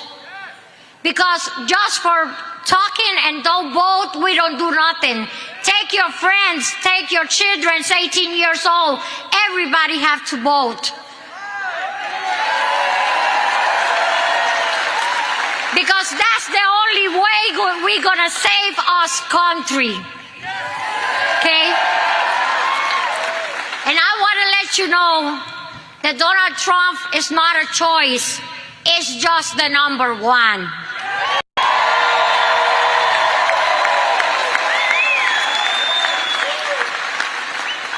And Jesus let me come over here today to let you know that I have a 25-year daughter with a lot of life. And somebody stop her life. And we have to stop with this and keep going with Donald Trump.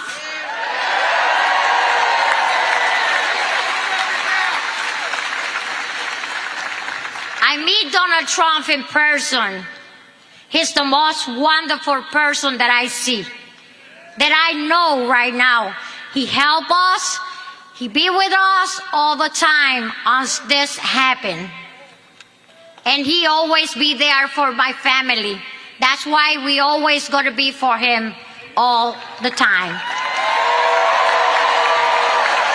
Thank you for everything. Thank you, and don't forget to go and vote. God bless America.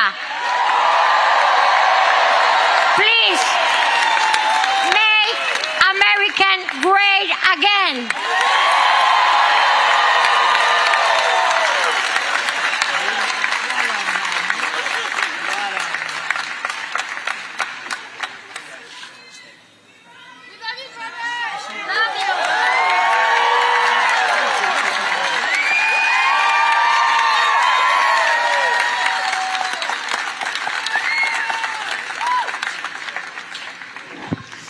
Wow, what a job. What beautiful words. Can you imagine?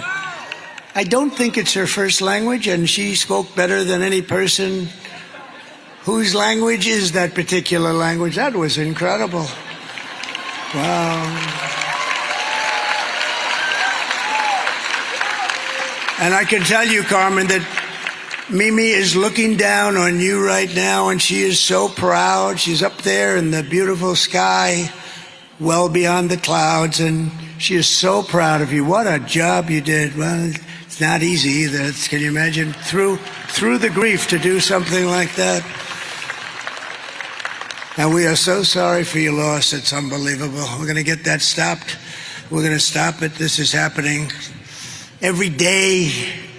Soon it'll be every hour. It's just, we're going to stop it. We hold Mimi in our hearts forever. And we'll be your friend, Carmen. We'll be your friend and your family's friend. Thank you. Thank you very much.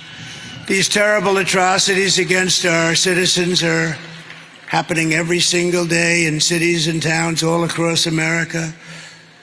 I want you to hear directly from another mom, great mom also, wonderful woman who I met just a week ago. Border Patrol gave me this incredible endorsement. They said he's the greatest president in the history of our country. I said, does that include Lincoln, Washington? And yes, sir. But then I told the story, but then one of the guys got up and he's 37 years old. He said, he's the greatest president in my lifetime. I didn't like that. He's 37 years. I like the other one much better. The greatest ever. No, the Border Patrol is great. They're incredible people, and they gave us a full-throated endorsement. And they have every year, frankly. They've always endorsed me, and they're incredible patriots. Them and ICE and law enforcement and our sheriffs. Our sheriffs are great. Police all over the country. They are really respected by everybody, but they don't understand because they don't get treated properly. And we're going to treat them properly, and they're going to solve our crime problem very easily. It's what they want to do. They're dying, you know what? They're dying to do it. They watch these stores being robbed, guys walking out with refrigerators, 500 thugs going into a department store, cleaning it out, some of them with refrigerators on their back. And they want to do something, but they're told to stand down, don't even think about it. You'll lose your pension, you'll lose your house. You lose all your money, you lose your family. And we're going to free them up to stop the crime in our cities and stop the crime in our country. And they know, I have to say, you know, somebody said, well, how would you do this? Because obviously we have to deport these murderers and drug dealers and terrorists. We have terrorists coming into our country at levels we've never seen before. You know, in 19, if you look at the numbers issued by the Border Patrol, in 2019, a Trump year, and I don't even agree with these numbers, they said I had 0 terrorists. Oh, by the way, bring down that board, please. Just my favorite board in the whole world. My favorite board in the whole world.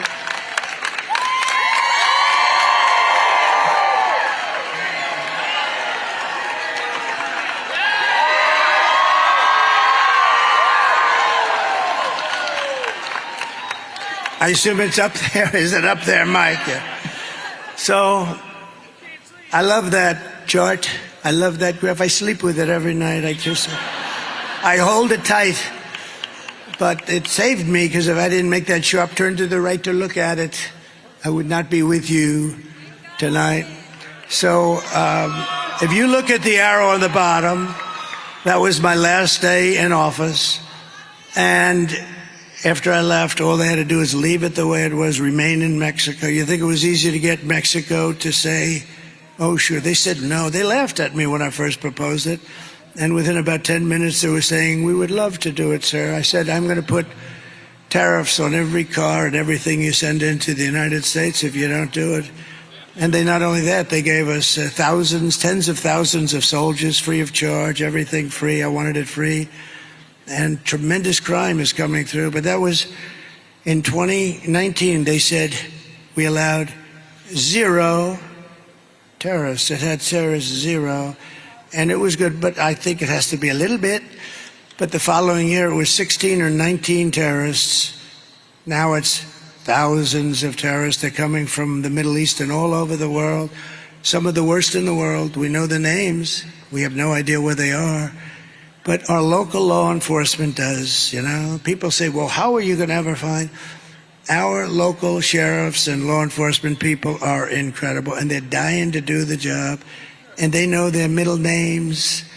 They know their addresses, where they come from. They know everything, and they're going to help us. And we're going to have the largest deportation of criminals in history. But I want you to hear directly from another incredible mother whose world has been shattered just recently also because Kamala let savage, illegal alien murders into our country through the open border. She has an open border, unvetted, unchecked, an open border. Please. Sunday night, I asked her to not stay up super late because of her coming to work with me in the morning first to do her summer school. She said, okay. I told her good night and I love you. I went to bed, not realizing that that was going to be the last time I saw her. We're best friends. Yeah. Go shake it again.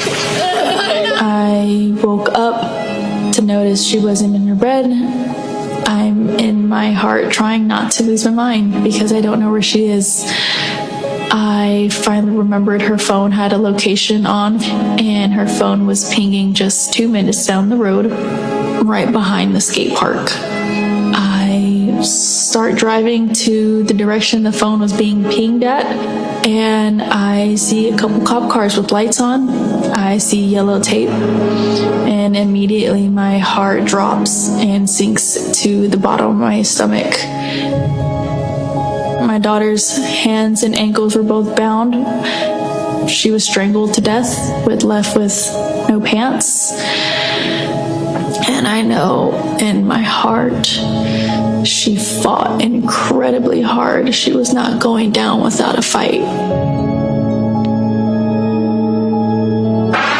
We begin with two men we're learning are charged with capital murder tonight, accused of killing a 12-year-old girl. Police say these men strangled her before dumping her into that creek. Both men were in the country illegally. Apprehended, then released by Border Patrol less than 3 weeks before Jocelyn's death. The men accused of killing Jocelyn Nungare are affiliated with the gang known for brutal violence.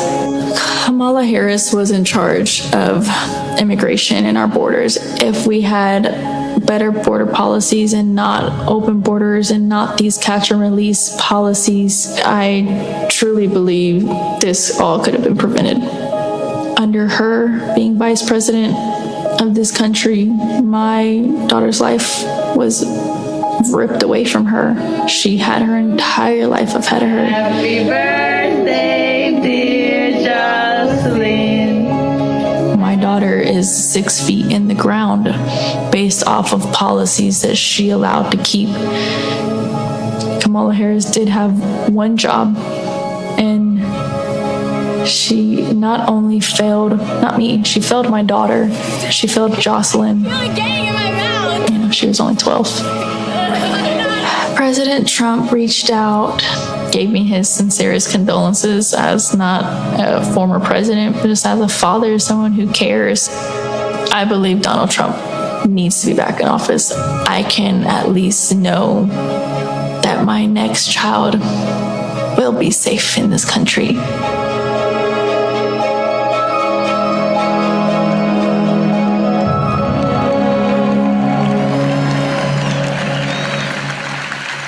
But isn't that just terrible? And this is taking place thousands of times a year, different forms, different ages, different types of crime, but ultimately ending in all cases in death, needless death.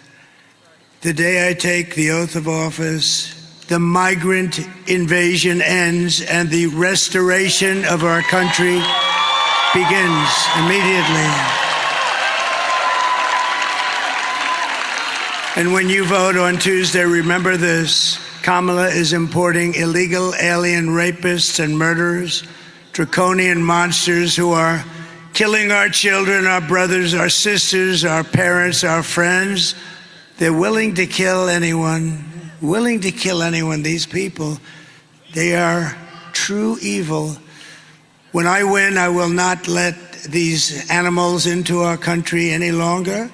I will not let them spill one more drop of precious American blood. And I just want to thank you, Carmen.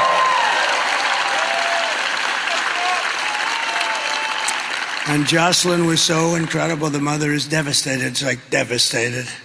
She was devastated. You can never really be the same, can you? Just people say, oh, time. Sometimes with time, a lot of times with time, it only gets more difficult. The United States is now an occupied country. Think of that.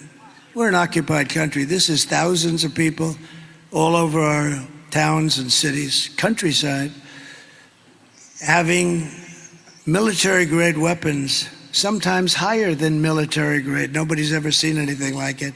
Where the hell do those weapons come from, right? But it will soon be an occupied country no longer. November 5th, 2024 will be Liberation Day in America.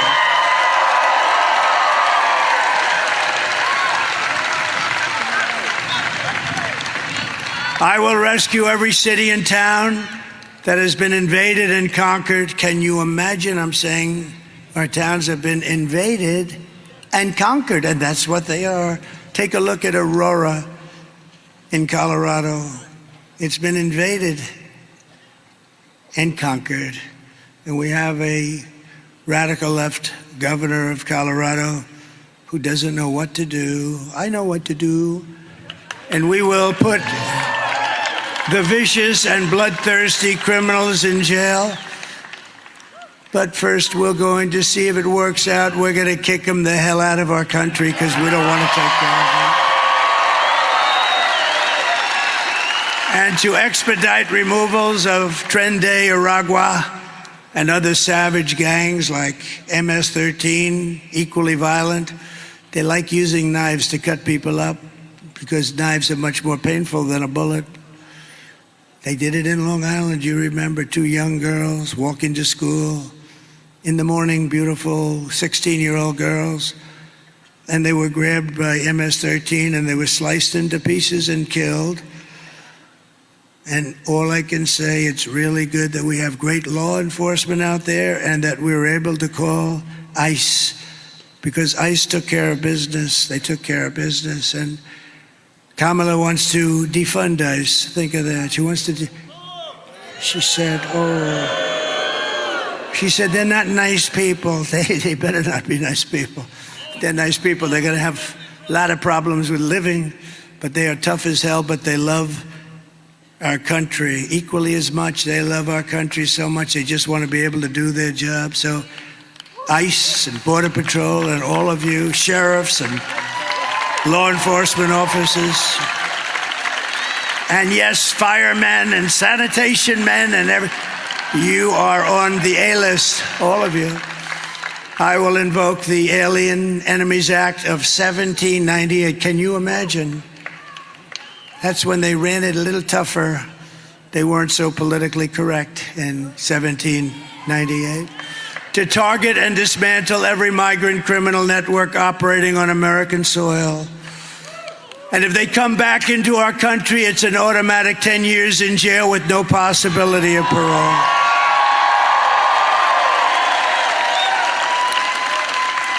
And I am hereby calling for the death penalty for any migrant that kills an American citizen or a law enforcement officer.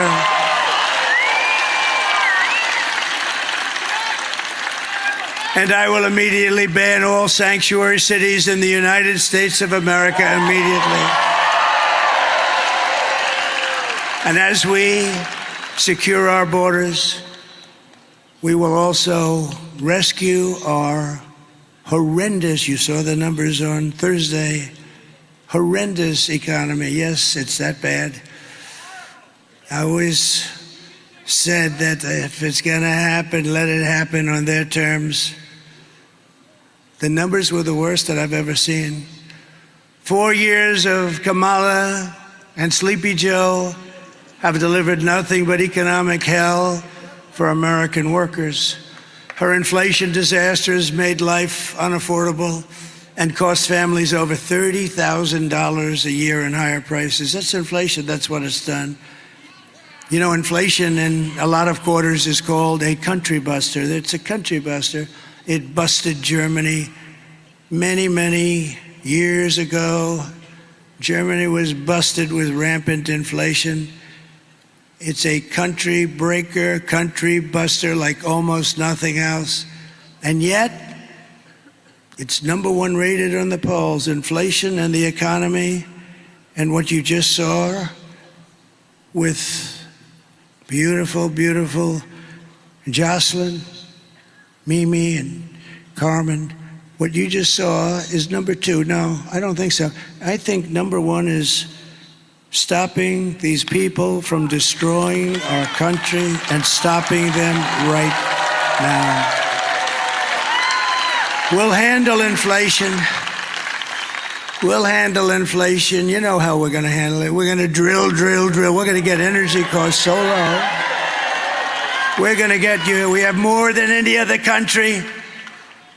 More oil and gas. I call it liquid gold. That's what it is. That's why I say, Bobby, please enjoy yourself. Just leave the liquid gold to me, please.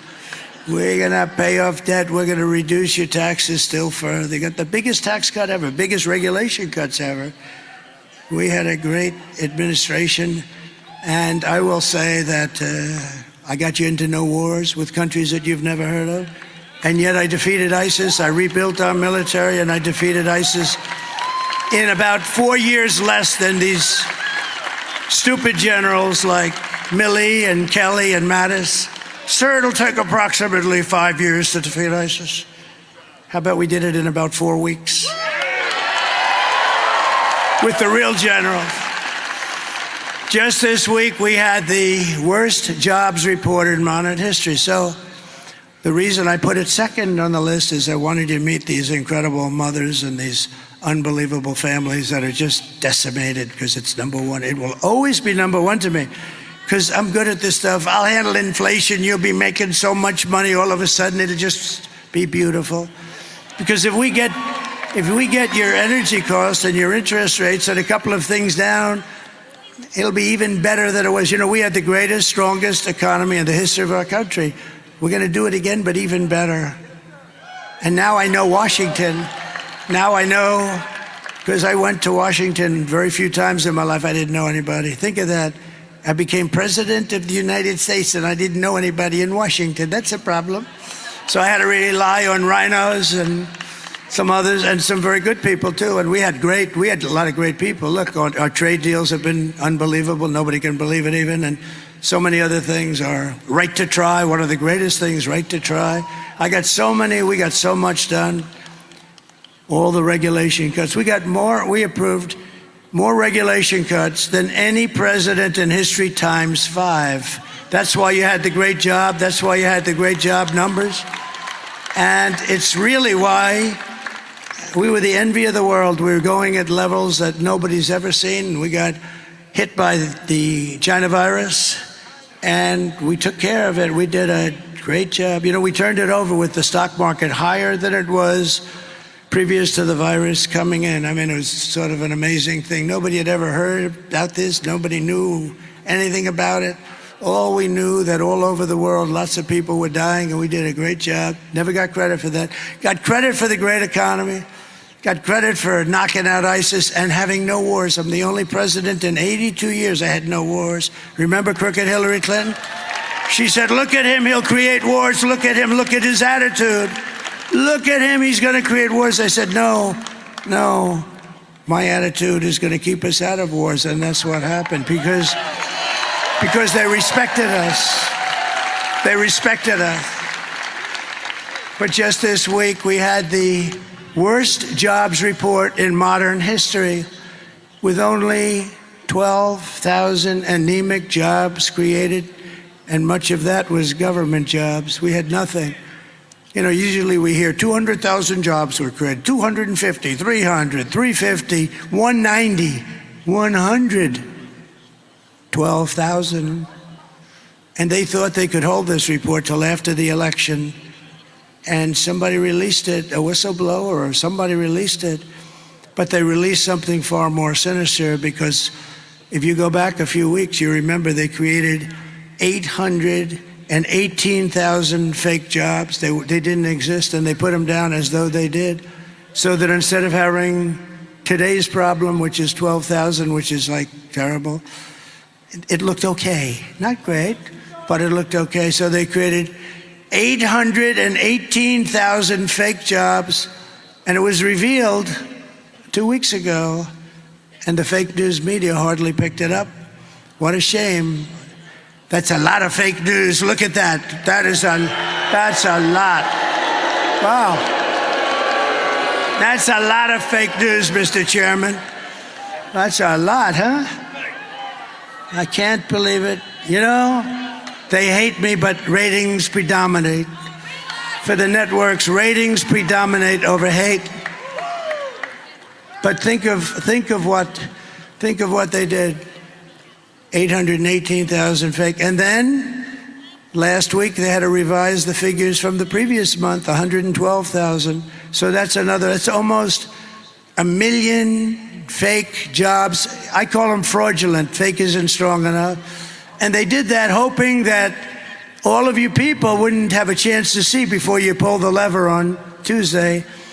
But a whistleblower released the information on the 800,000 jobs plus. The whistleblower said, you know, there were not 800,000 and 18,000. You add them up, and then you add 100, and think of it, 112,000 jobs. So you're close to 1 million jobs. And the whistleblower, some whistleblower, I was never loved the idea of whistleblowing, but in this case, I liked it very much. But they thought it would be very unfair to go through an election. Somebody was being fair. They thought it would be very unfair. Could you imagine if those numbers, we have the election, and let's say there's a bad result, and then 3 days later they say that almost 1 million jobs were not created. We would say they were fraudulent. They were fraudulent, by the way. If that were a Republican doing that, they'd probably be in jail by now. But you also had 30,000 private sector jobs that were killed in a single month, and nearly 100,000 manufacturing jobs. This just came out on Thursday, that were wiped out since the start of the year. And those manufacturing jobs, they're important to us as a country. 150,000 Americans joined the unemployment rolls in October, close to a record. And nearly 250,000 people dropped out of the labor force. Can you believe this? And these are the numbers. And I did say that if they've got to be released, let them release it before the election. These numbers are all public. They've been released. Meanwhile, a statistic that a lot of people are going to hate hearing, but that's the way it is. Meanwhile, 100% of the net jobs created in the last year have gone to migrants. The migrants have gotten every single job plus that was created. Illegal here. Many of them are illegal.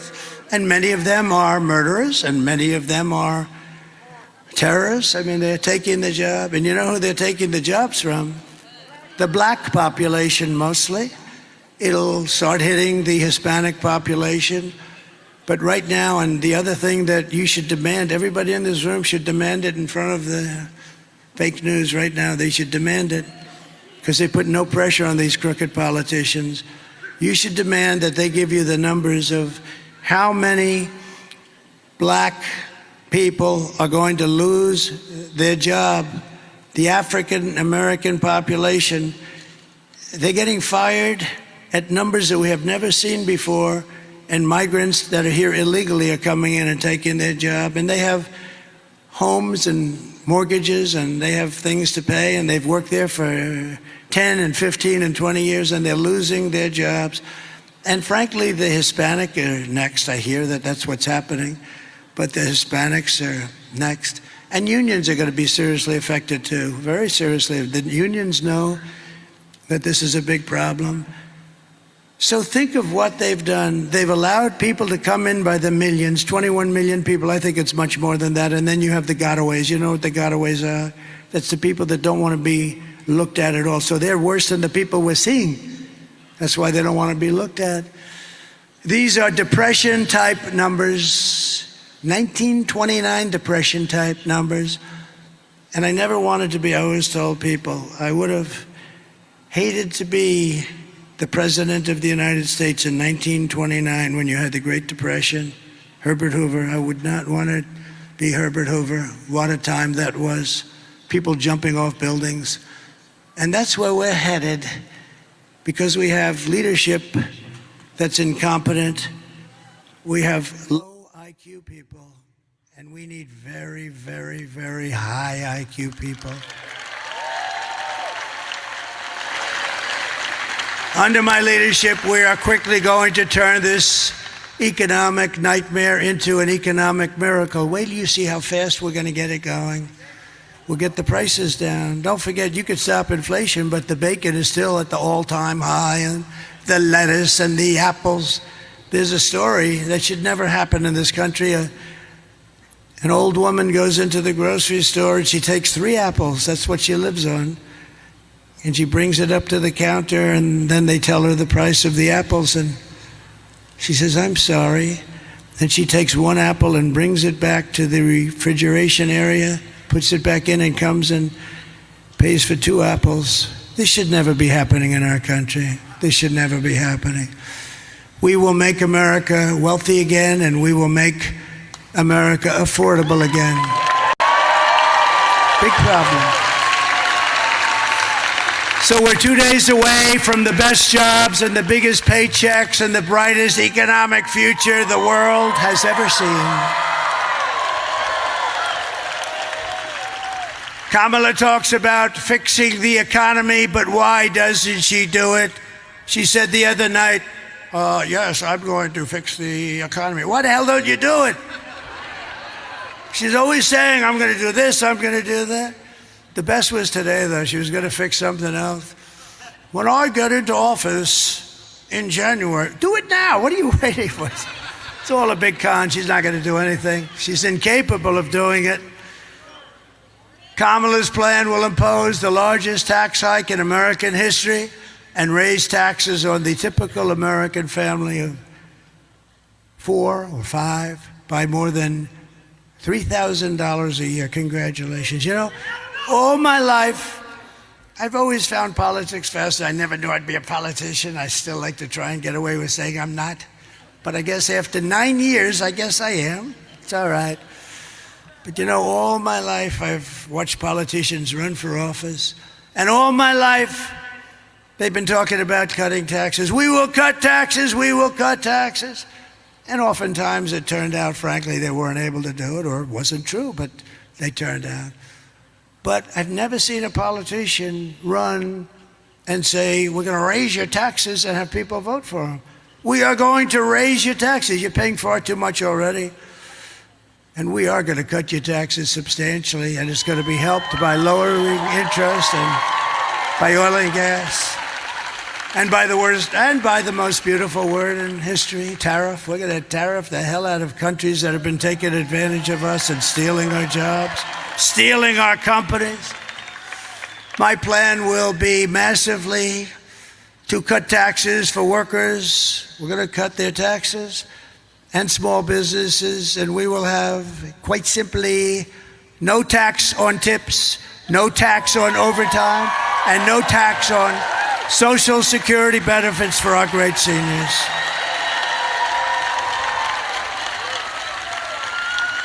And to rapidly reduce inflation, I will end Kamala's war on American energy, and we will drill, baby drill, frack, frack, frack. We're going to go to town.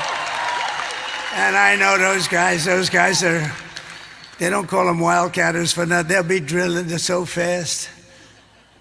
Just the concept of what's going to happen on Tuesday, we're way ahead. I'm not supposed to say that. My people say, please don't say that, sir. They'd like me to say that, yeah, we're a little bit behind, but if you get out, look, here's the story. You have to get it out. You have to vote Tuesday. It's all Tuesday. You got to show up in numbers that you've never seen before. And we don't need those kind, but you know what? We want to have so many votes that we can really do what we have to do to make our country great, to fix our country. We don't want to have and you know, it would be nice, it's obviously not necessary, but it would really be nice to have more votes than they do, because typically it's not great mathematics, because you take a place like Gavin Newsom in California. Did you see that his poll numbers have absolutely collapsed? Did you see that, Marjorie Taylor Greene? Did you see that? Gavin Newsom, one of the worst governors in history.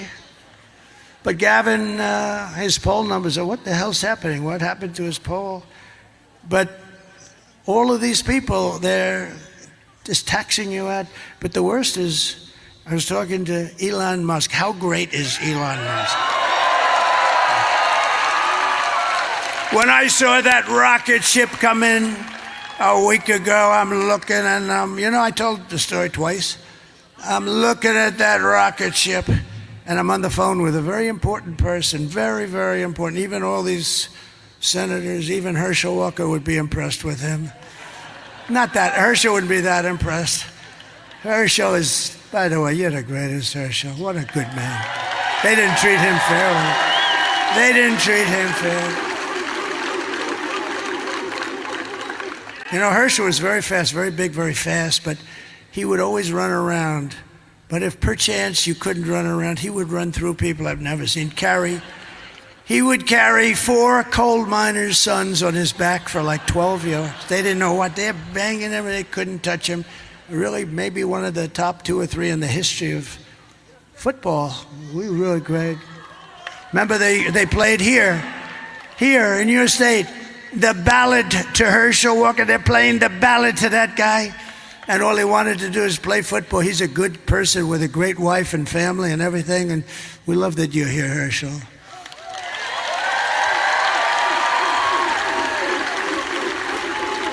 And as good as that Georgia team is, if Herschel was playing on it, they'd be very happy. Then we could guarantee it, but he's a special guy. He's a good guy. Really a great guy, smart guy too.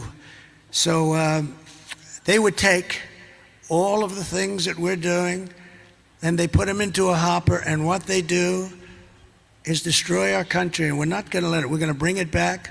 We're going to create millions and millions of jobs. We're going to get those countries and to leave our companies alone. We're not going to do it. And if you're going to play games, and if you're going to steal from us, our companies, and give us unemployment and busted companies, we're not going to let it happen. And if it does happen, we're going to tariff you the hell out of business. We're not going to let it happen.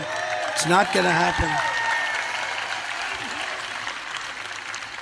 And just one quick story. In Mexico, they're building the largest auto plant in the world. A friend of mine told me that he's a builder of auto plants. That's all he does. That's all he's good at. Frankly, he tells me if you said to build an apartment, he would be no good, but he can build a massive plant. He's the best. And he was telling me about a year ago that China is going to build a massive auto plant in Mexico, and they're going to sell the cars into the United States. And I think he said that the capacity would be literally, this would be bigger than what they have in Michigan, the state. This is a monster, but it'll put all our auto workers out of business, everyone out of business. And I didn't like that when I heard that. And I was up in Detroit at the Detroit Economic Club. By the way, isn't it nice that you have a president that doesn't have to use a teleprompter? I haven't looked at that damn teleprompter. Isn't it nice? Isn't that nice? But I said to him, John, let me ask you, I want to see a plant. I just want to see, why do you want it? I just want it because, I think I'm going to do well if I run again. So I want to see it. This was a year ago. He said, well, thank you, darling. He said, well, you'll have to come to Mexico because we're not doing the big ones here. We're doing plants, but not the big ones. I said, no, they should be doing the big ones here. He said, well, it's not happening anyway. So I said, I'm not going to Mexico. I don't want to go to Mexico. Even though they did what I asked them to do. They always did. They did. They were fine. But Mexico's a real threat because of what's going on. A real threat, economic threat. And China's going into Mexico because this way they don't have to float it across the seas. It's not going to happen. So I said to him, what's happening with that plant? I was making a speech a week ago, and I see the guy sitting right there with the guy with the blue shirt. See that nice-looking guy right there? Right about there. Yeah, you can stand up if you want. You look like a nice... Go ahead, stand up. Right there. Yeah, stand up. Right there. So I'm looking at the audience, and again, I'm in Detroit, and this has to do with cars. Very pertinent because cars are big manufacturing stuff, and you see all the jobs that they're losing now. I want to bring all of the car business back here. So he's sitting, I say, oh, that's John. That's the guy that told me about the plant. So I finish my speech, and I send out for John. He comes backstage. I say, John, how's that plant coming on, that big monster plant that China's building? Sir, they've decided they're not going to build it because they think you're going to be elected president, and if you're elected president, you're going to put tariffs on all these cars of 100%, and they're not going to be able to sell one car into the United States. And I said to the state of Michigan, you're so lucky, no wonder I'm leading Michigan by a lot. No, but there's a big thing. I mean, I said you're going to be paying tariffs like you wouldn't believe, and it's not going to be economic, and and they think I'm going to win. And they say if he wins, it's going to be impossible. Because I took in hundreds of billions of dollars from China. No other president took in 10 cents. Barack Hussein Obama took in nothing. He just talks. He talks all the time. Talk, talk. And a terrible thing happened 2 days ago. I've always treated his beautiful wife, Michelle, I've always treated her with great respect. But she hit me hard over the last. What was that, front row Joes? Look at the front row Joes. They've been to like 300 rallies.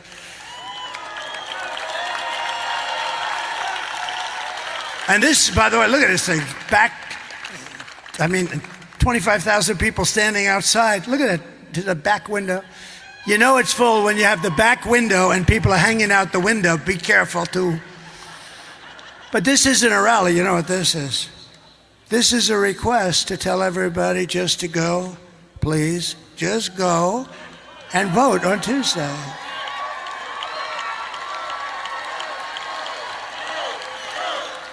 This is not a rally. It should be a rally, but we want you to go vote. So I believe in America first. It's going to be America first. And you know, you don't hear that often, but our country is going to be so successful. It's going to be so rich. Your taxes are coming down. Your jobs are going up.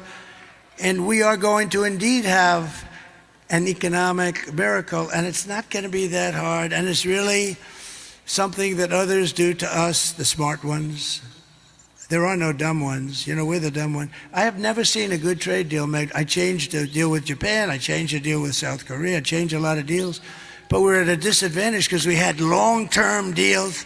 But I didn't care about that. I said, we're changing them. I don't care. I didn't care because I don't know how the hell they got those deals. Those deals, they had, there's two ways those deals, it's like the voting stuff. There's two ways those deals were made. Either the person that made them was corrupt or stupid, because these are you had the worst trade deals ever made by any country ever. Anyway, we started changing that all around, and we were doing unbelievable. We had the greatest economy in the history of the world. We were leapfrogging and lapping China. China was going crazy with me. Please don't put any more tariffs on. I saved the steel industry. If I didn't put, they were dumping steel. You remember that. If I didn't do that, you would have no steel. And by the way, I don't want U.S. Steel, the greatest company in the world 70 years ago, to be sold to Japan. I just don't want that to happen. Everything Kamala says is a lie. She has no vision, no ideas, and she has absolutely no solutions. But take a look at this for a second, because this is just terrible. Take a look. Good evening, everyone. Tonight, I will speak about Donald Trump. Donald Trump. Donald Trump. Donald Trump. Donald Trump. Donald Trump. Donald Trump. Donald Trump. Donald Trump. Donald Trump. Donald Trump. Donald Trump. Donald Trump. Donald Trump. Donald Trump. Donald Trump. Donald Trump. Trump. I can't stand it. I can't stand it, Marco. So, no, this was the other night. She made a speech. Every sentence was about me. Our great First Lady said, darling, are you okay? They asked her about the economy. Donald Trump. No, they've been there for 4 years, the whole thing. What they did to this country is record-setting, and especially at the border, because that inflation's going to come roaring down. You know, as soon as we open up the gas spigot, the oil and gas, you know, we had $1.84. You know, I used to say $1.87. I was corrected by the government manuals. So I said, I'll take it 3 cents. But we had $1.84 gasoline. Do you like that? How does that sound? Today you're at $3.75, but if anything happened with the election, you'd be at $7, $8, $9 a gallon. Kamala's campaign is running on nothing but hate and demonization, calling half of America garbage. You saw Joe. Do you think they were happy with Joe the other night?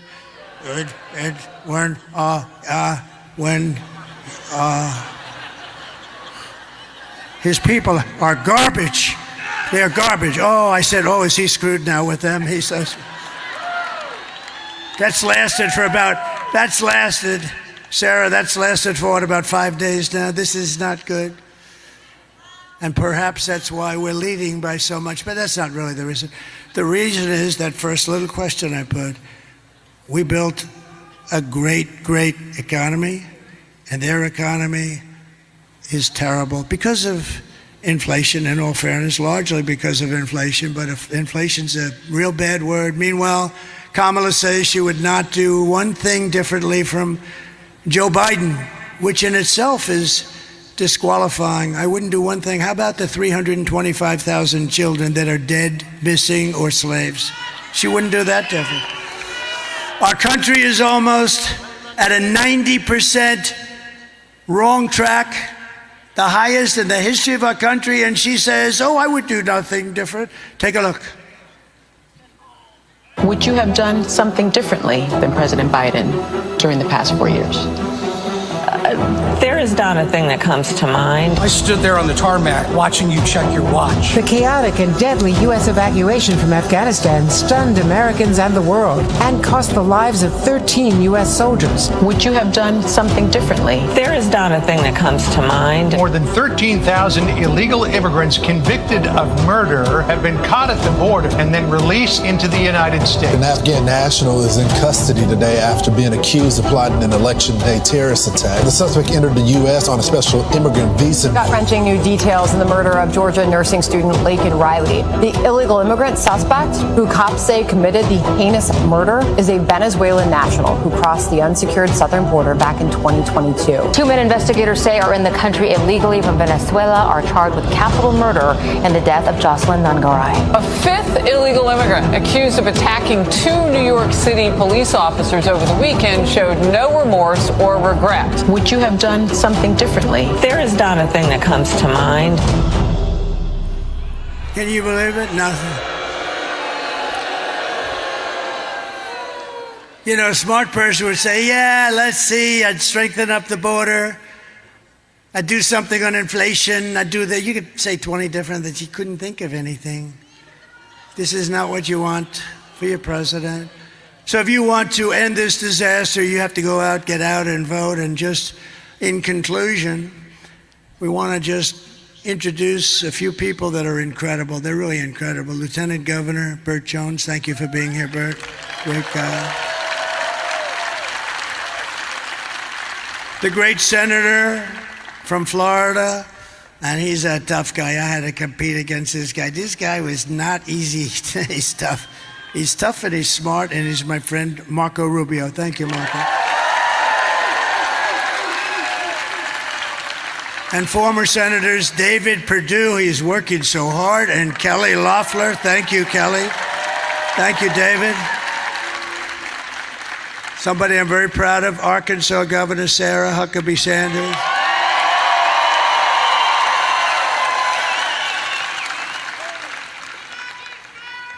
Representatives, warriors, by the way, Andrew Clyde, Austin Scott, Mike Collins, Marjorie Taylor Greene.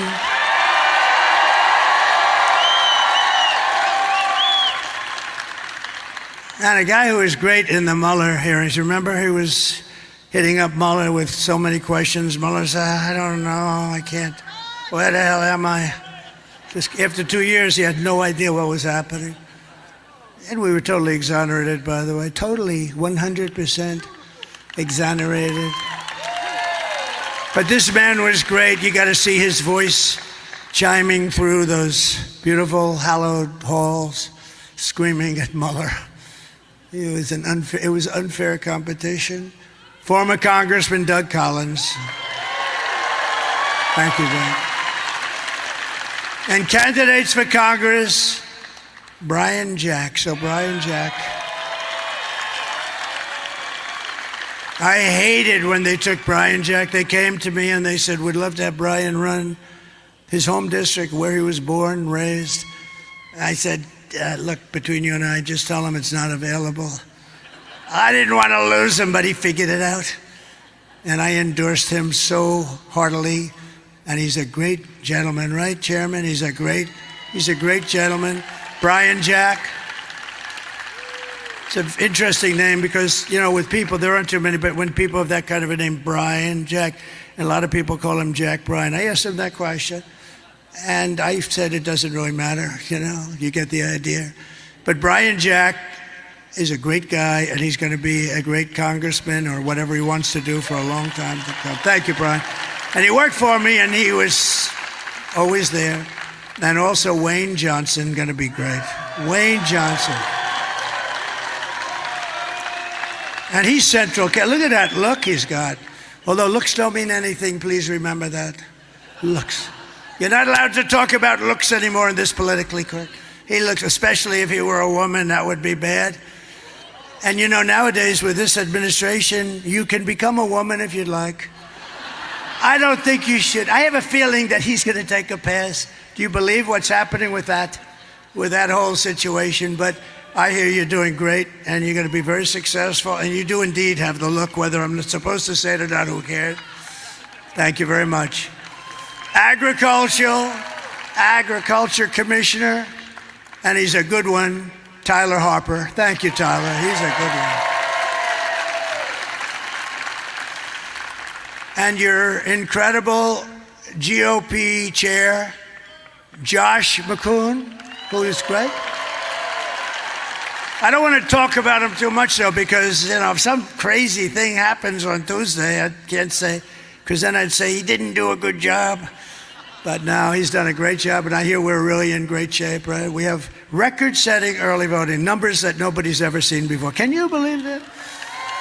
I mean, basically, correct me if I'm wrong, but the Republican Party never wins early. We'll be 200,000, 300,000, 400,000 votes behind, and that they consider that good. But it's just the opposite. We're hundreds of thousands of votes ahead. Nope, this has never happened before. But it all means nothing if you don't go out on Tuesday and vote. Right, Josh? We have to get him to vote. And, of course, I just introduced him, the legendary Herschel Walker. We love Herschel. Thank you, Herschel.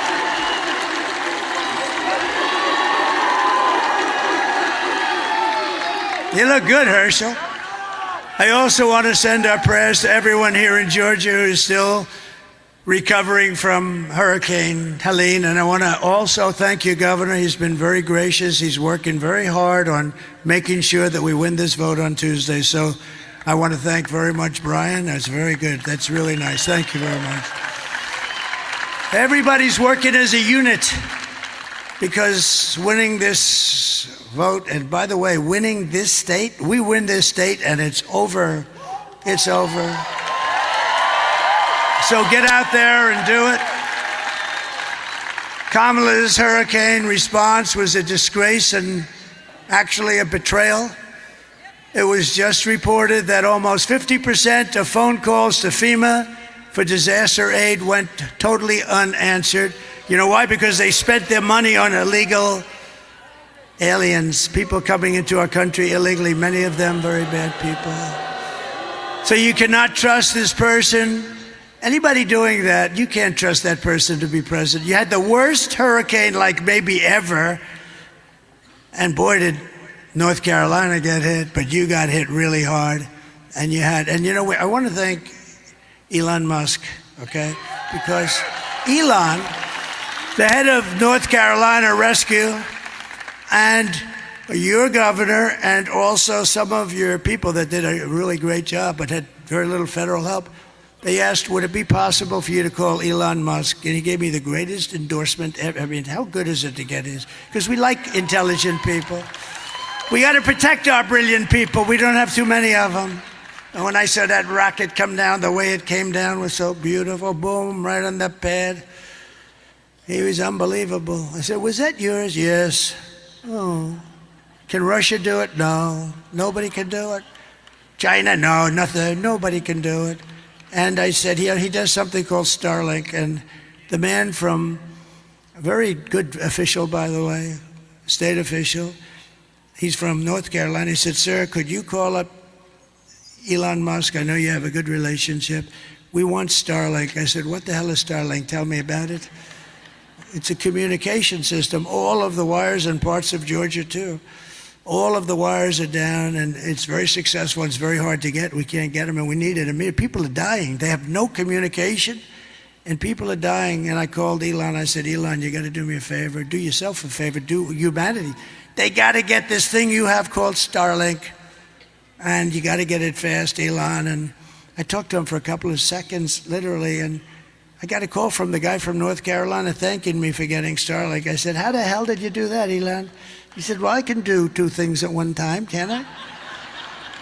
And the following day, it got delivered to North Carolina, Georgia, and other places that needed it, and it's very hard to get. And I actually asked him, in all fairness, I got to give Elon a little boost. I actually asked him, well, how does that compare to the wires that have to go all the way down and ground and on poles and everything else? He said, actually, it's much better. So I said, got to rethink that whole situation. But Elon has been great in that way. You know where he is right now? He's campaigning for me in the Commonwealth of Pennsylvania. Can you believe it?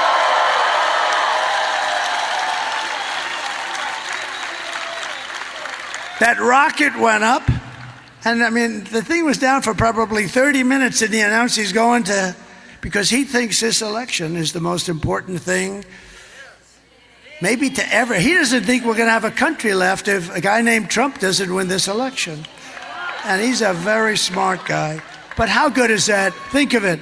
He is campaigning for all of us. He's not campaigning for me. Thank you very much, sir. That's fine. It's all right. That's very good. I like that. I like that. I like that. I like that.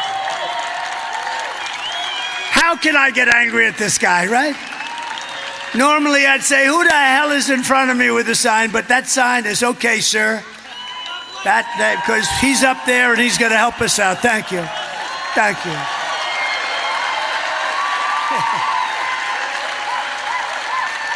Thank you very much. That's all right. Thank you very much. That's good. That's good. Isn't that nice, actually? See, now a stupid person would say, get the hell out of here. That would be the end of the night. That would be, Josh, that would be the end of the night, right? No, that's very nice, actually. So just in closing it out, here are some of the facts. Kamala is a radical left Marxist rated even worse than crazy Bernie Sanders or Pocahontas herself. She destroyed our economy. She was an original creator of defund the police. Think of that. And anyone who wants to defund our great police for even a day or a week is not worthy of being president of the United States, because that's their thinking, that's their ideology. Kamala vowed to abolish ICE. Can you believe it? Let's go, ICE, get out of here. We'll take care of these tough killers. She wouldn't do it. Tell you who wouldn't have the guts to do it. Liz Cheney wouldn't have the guts to do it.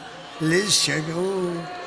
She's a big talker. We're going to put thousands of soldiers and they'll die. They'll all die. And I'll be sitting home with my dad who ruined, think of all the people that are dead right now. And then they wonder why Kamala's doing so badly with the Arab Muslim population in Michigan. You see that? They're doing bad. Who the hell, if you're a Muslim Arab, you're from that part of the world, who the hell's going to vote for her? Her father unleashed a spree of death on all of their countries, and then she doesn't understand. See, I would say that Kamala's pick of Liz Cheney, Marjorie, was not the best. And they're wondering why they have virtually no votes from that particular community. I thought about it. It took me about a second. I said, wow, that's not a very good person to be campaigning with, I don't think. They went from 100% approval to about 4% now. And you know who's got the approval? Me, because I want to see peace all over the place. We had no wars. She pledged to confiscate your guns and endorse a total ban on handgun ownership. She ruined San Francisco, probably the greatest city in our country 20 years ago. She destroyed it. And she's not going to be allowed to destroy our country. She even called for free sex changes for illegal aliens in detention at taxpayers' expense. And perhaps, worst of all, she never worked at McDonald's. She never did. She lied about that. So with your vote on Tuesday, we're going to fire Kamala and we are going to save America. We will cut your taxes, end inflation, slash your prices, raise your wages, and bring thousands of factories back to America and back to the good old state of Georgia. We will build American, we will buy American, and we will hire American, and the jobs are going to be pouring in. And I will end the war in Ukraine, which would have never happened if I were president. And I will stop the chaos in the Middle East. October 7th would have never happened if I were president. And I will prevent World War III from happening. Because this would be a war like no other. This would be a war, the level of destructive power. This would be a war like no other, but it'll never happen. But it could happen with them. It will happen. I'm most worried about the next 3 months. That's what I'm worried. I'm actually worried about the next 3 months. We will crush violent crime and give our police the support, protection, resources, and respect that they so dearly deserve. We will strengthen and modernize our military. I rebuilt our entire military, but they gave a lot of it away to Afghanistan. Can you imagine that? They gave billions and billions of dollars away, but it's still only a fraction of what we have. We rebuilt the military. We've got to touch it up anyway. We're going to touch it up. And I rebuilt the nuclear arsenal, and I hated doing it because it's obliteration. We don't want that to happen. And, you know, Russia and myself and China were talking about de-escalation, actually, of nuclear. We had that going, and then this stupid thing happened with the election. And you think Biden thought about that? He can't figure out how the hell he goes up to bed. And besides that, I was just thinking the other day, you know, you have countries, and when somebody calls, like Putin calls, or President Xi, who's a fierce individual, somebody said, what's he like? He's a very smart guy, but what's he like? Well, he's a fierce individual. He really is. He's fierce. When you get into an argument with him, you know you've got an argument going, right? He's a fierce, and he loves China, and we love the USA, right? So, but I was thinking today, let's say you're China, and you want to call the United States because there's a conflict or there's a problem. Who the hell do you call? There's nobody. Do you call her? Do you call... He's not going to be answering your phone. He only works about 2 hours a day. And I understand. I mean, it's okay. But she can't really do it. She hasn't got the aptitude or the IQ or anything else. She can't do it. So who the hell do you call? Oh.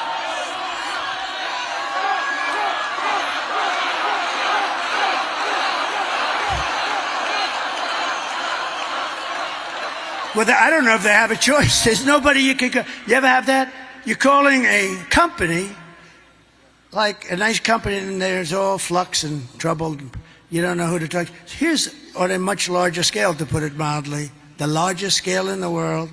You call the United States because we have a problem with something. You have no idea who the hell you're talking to. We will build a missile defense shield, all made in the USA, wrapped around our country to defend ourselves and our country. It's all going to be made in the United States, and a lot of it in your great state. We'll put Herschel Walker in charge of that little sucker, okay? And we're going to do that. It's so important. You know, it's our technology. I know a lot of people say it's our technology, and we're going to use that technology at an even higher level. You know, when you see Israel with 187 rockets blasted, and almost all of them are knocked down. Well, we got to have that kind of capability too, and we're the one can do it better than anybody. You know, Ronald Reagan wanted to do it, but we really didn't have the technology. He was great, but we didn't have the technology then. It would have been a terrible thing, because we would have had it, it would have never worked. But now we have technology where it can knock a pin out of the sky. It can knock a little pin this big out of the sky. It's incredible. We will rebuild our cities, including our capital in Washington, D.C., which is a mess, with graffiti on our marble, beautiful Carrara marble columns all over the city, graffiti and filth and crime. We're going to make it beautiful again, and we're going to rebuild our cities. We're going to work with Democrat mayors and governors. We'll probably have to, and we're going to make our cities beautiful and safe again. We'll work with them if we have to. And we will teach our children to love our country, to honor our history, and to always respect our great American flag. And we will get critical race theory and transgender insanity the hell out of our schools.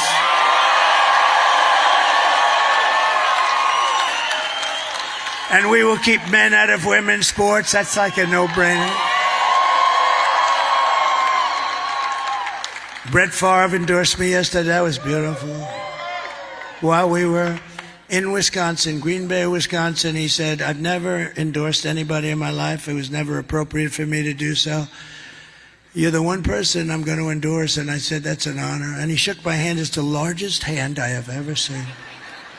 This hand is the biggest thing I've ever seen. Then you wonder why he threw the ball so hard and so long. He was a great player, but he endorsed me, and that was a great honor. I will defend religious liberty. I will restore free speech, and I will defend the right to keep and bear arms, our Second Amendment. After years of building up foreign nations, defending foreign borders, and protecting foreign lands, we are going to just do this. We're going to do this so at a level that we have never done it before, because we're putting America first, and we're going to help others. We're not going to be, gee, we're never leaving our shores. We'll help others, but first we have to build our country back up. We have a sick, sick country. I say, we're a nation in decline. We're not going to be a nation in decline for very long, I can tell you that. But we're going to defend our borders and protect our citizens. We're going to do that. And we will stop illegal immigration once and for all. We're going to stop those criminals from coming in. We're being invaded, and we're going to stop it. And we will not be invaded, and we will not be occupied. We will not be overrun. We will not be conquered. They are conquered. Can you imagine 5 years ago, me, standing up and saying, we will not be invaded, we will not be conquered, because we are being invaded. And can you imagine that we even think of that? To be using those expressions? Can you imagine that I'd be up here saying, and I will stop men from playing in women's sports? What the hell? It's interesting. I read so much, and it's such a big deal. So, as I said, I've been doing this for 9 years. I've never had one person, they come up, sir, I think you should cut taxes. I think you should do this. I think you should have Elon build a rocket to Mars. Everything. They never said to me, sir, it's very important that men be able to play in women's sports. I've never had anybody come up with, and yet it's like a big deal. That's all they talk about. I never had anybody come up and say, sir, it's so important, let men play in women's sports. I don't get it. Same with transgender. They want to do things that they shouldn't be doing. It's terrible. And oftentimes when it's done, that person that it was done to, 10 years later said, who did this to me? Who did this to me? How sad is that? Little children, they take them without parental consent. Can you believe it? It's not even possible to believe. And we're going to change it all around, and the people because you know what? We're the party of common sense. We're the party of common sense. We will be a free and proud nation once again. Everyone will prosper, every family will thrive, and every day will be filled with opportunity and hope, and always filled with that beautiful American dream. Your children, you want your children, yourself, but you want your children to have the American dream, and they're going to have it. They're going to have it very, very soon. But for that to happen, we must defeat Kamala Harris and stop her radical left agenda with a landslide that is too big to rig. So on Tuesday, see, it's very simple. For 2 weeks I've been saying, call this number, that number, early voting, late voting. We should have one-day voting with paper ballots, voter ID, and proof of citizenship. Yes, I'm a United States citizen. And you know what? The voting would be concluded at 9 o'clock. The winner would be announced, and the loser would be announced at 9:30. You would save hundreds of millions of dollars. Do you know that paper ballots, actually the paper is highly sophisticated. It's called watermark. It's like got fingerprints on it. Very sophisticated. But do you know that it cost 8% of the machines? And I'm upset because the machines, they say, I mean, you know, when are we going to have they don't know. They don't know. Is it going to be Tuesday? It should be Tuesday night. We should demand it has to be accurate. Number one has to be Tuesday night. But eventually, and we're going to work on that. That's a part of our platform. We're going to go to, France did it. They had 39 million people vote. They voted. They had a winner. They had a loser. You know, they went to mail-in ballots and it didn't work. It was tremendous, rampant cheating. As you know, there would be, Jimmy Carter said there would be when he was asked to chair a commission. But we're going to bring so many things back to our country, and they're common sense things like that. You need to get out and vote. We're going to do things that are going to make you so proud. And we just don't want to take a chance. You know, we're leading by a lot. We're leading by numbers that nobody's ever seen before. Some people said, you know, I really don't believe these polls. This is going to be a landslide because, you know, we did a great job for 4 years. Right to try, another thing we did. Right to try. If somebody's terminally ill, they get a chance to try instead of going to Europe or Asia. They're terminally ill and they have to leave our country. We have the greatest doctors in the world, greatest scientists, greatest labs. And I got it done. It was 42 years in the making. They couldn't get it done. I said to the person wanting it, you have to sign a no liability. You're not going to sue the country. You're not going to sue the doctor, the lab. You're not going to sue anybody. And we've saved thousands and thousands of lives with Right to Try. It's been amazing. And the people that fought it hardest, which were the doctors and the various insurance companies, they love it because when you save people that are terminally ill, that have no chance of living, and now they're saved, and not only are they saved, they're disease-free. I mean, what a great thing that is. And thousands of people have been saved.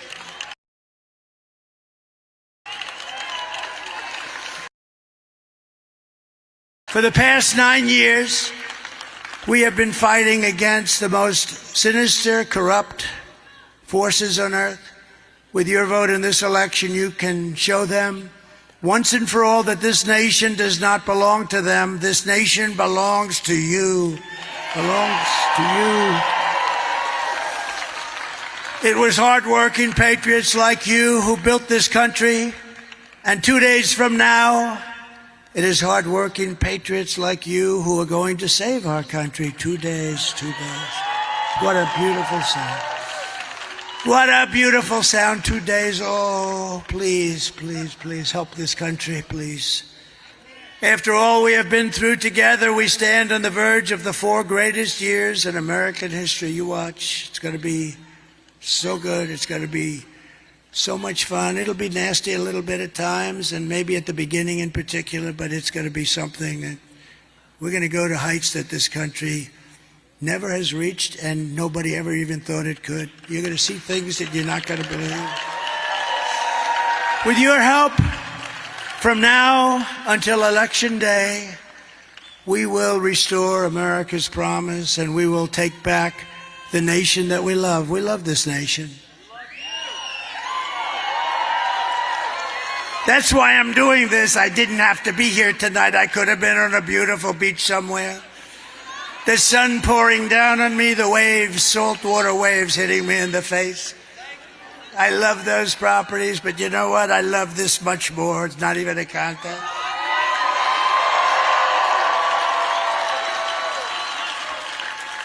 Many people have said, if you had it, because they've treated me terribly, you know. Look, they treated Andrew Jackson, President Andrew, a great general and a good president. They treated him the worst, up until me. They treated Abraham Lincoln is considered the second worst. They treated him but he was in a civil war, in all fairness. I guess that makes sense, right? He had a civil war. But now I think there's no question about the fact that I got treated the worst. Think of it. And it did. I mentioned before. I got treated worse than Alphonse Capone, one of the greatest killers in the world. Scarface. And my father's looking down. Probably he's looking down, but my mother is definitely looking down. My father, you know, a little questionable, but no, he was a tough guy, but he was a great guy and a good guy. But we're one people, one family, and one glorious nation under God, under God. We will never give in, we will never give up, we will never back down, and we will never, ever surrender. We're not surrendering, we're there. We're there. You got to get out and vote. We're there. We're actually on the 1 yard line. Let's go get out and vote. Everybody vote, vote, vote, vote. Together we will fight, fight, fight, and we will win, win, win. We're going to win. November 5th will be the most important day in the history of our country. And together we will make America powerful again.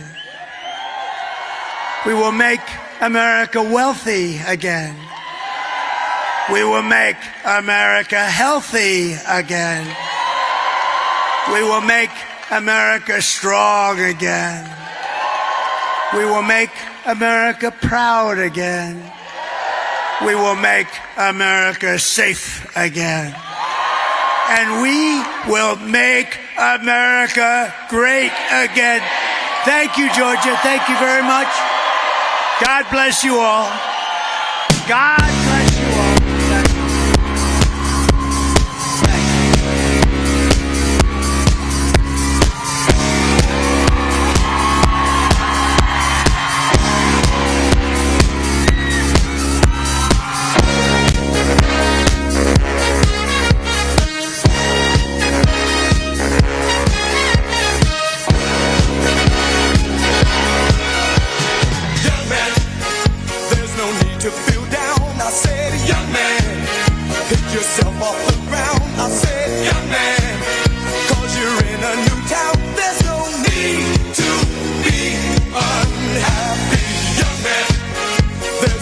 You can go, I said, young man. When you're short on your dough, you can stay there. And I'm sure you will find many ways to have a good time. It's fun to stay at the YMCA. It's fun to stay at the YMCA. They have everything for your men to enjoy. You can hang out all the boys. It's fun to stay at the YMCA. It's fun to stay at the YMCA. You can get yourself clean. Listening and watching President Trump speak live in Macon, Georgia. It is his last stop in that state before Election Day. It's been an emotional day for many there in Georgia, including many of his supporters who say they're sad that this will be his last rally there. But of course, tomorrow he's got a very busy day on the last day before Election Day. President Trump will start the day off in Raleigh, North Carolina, then head to the battleground state of Pennsylvania, where he's got a rally in Reading, Pennsylvania, as well as in Pittsburgh, Pennsylvania. And then he'll wrap things up late tomorrow night in Grand Rapids, Michigan. Back in 2016, that was also his last stop on the campaign trail. He was in Michigan, made a speech there, and then, of course, went on to win the presidency back then. It's been a very busy day for the president, even today. He started things off early this morning in Pennsylvania, then went on to Kinston, North Carolina, and then wrapped things up, as you just saw, in Macon, Georgia. We really want to thank our sponsors for today's live coverage, thetrumpknife.com, the Birch Gold Group, Patriot Mobile, the Wellness Company, as well as AMAC. Thanks to all of those sponsors for allowing us to make this live coverage available for you. And thanks to you for joining us for today's rally coverage. It has been a very long day, an exhaustive day, but President Trump going to be right back at it first thing tomorrow morning, 10 a.m. Eastern Time, when he will be over in Raleigh, North Carolina. Make sure to tune in tomorrow morning to live coverage right here on Real America's Voice. Again, I'm Terrence Bates. Thanks so much for joining us. Let's get it over to Brian Glenn, who is on the ground in Macon, Georgia, for Last Word. Well, Terrence, this historic 2024 presidential run has come to a conclusion here in Georgia, as this will be the last time that President Trump will actually make a campaign stop in this great state, and he delivered a message that was on point. Not only did he talk about the top issues that we have right now, which is immigration, the economy, but he also talked about world peace. He talked about bringing a unit of America together to meet a common goal to solve the problems that we have right now, and that the concerns of Georgia is concerns of most Americans in this country. And it's really about bringing world peace on a global stage, strength. President Trump is recapping a lot of the accomplishments of the last 4 years in his administration, and also highlighting some of the biggest disappointments in the Biden-Harris administration, definitely drawing a stark contrast between the two political candidates. Now, as you just said, President Trump has a big day tomorrow. He has got 4 rallies.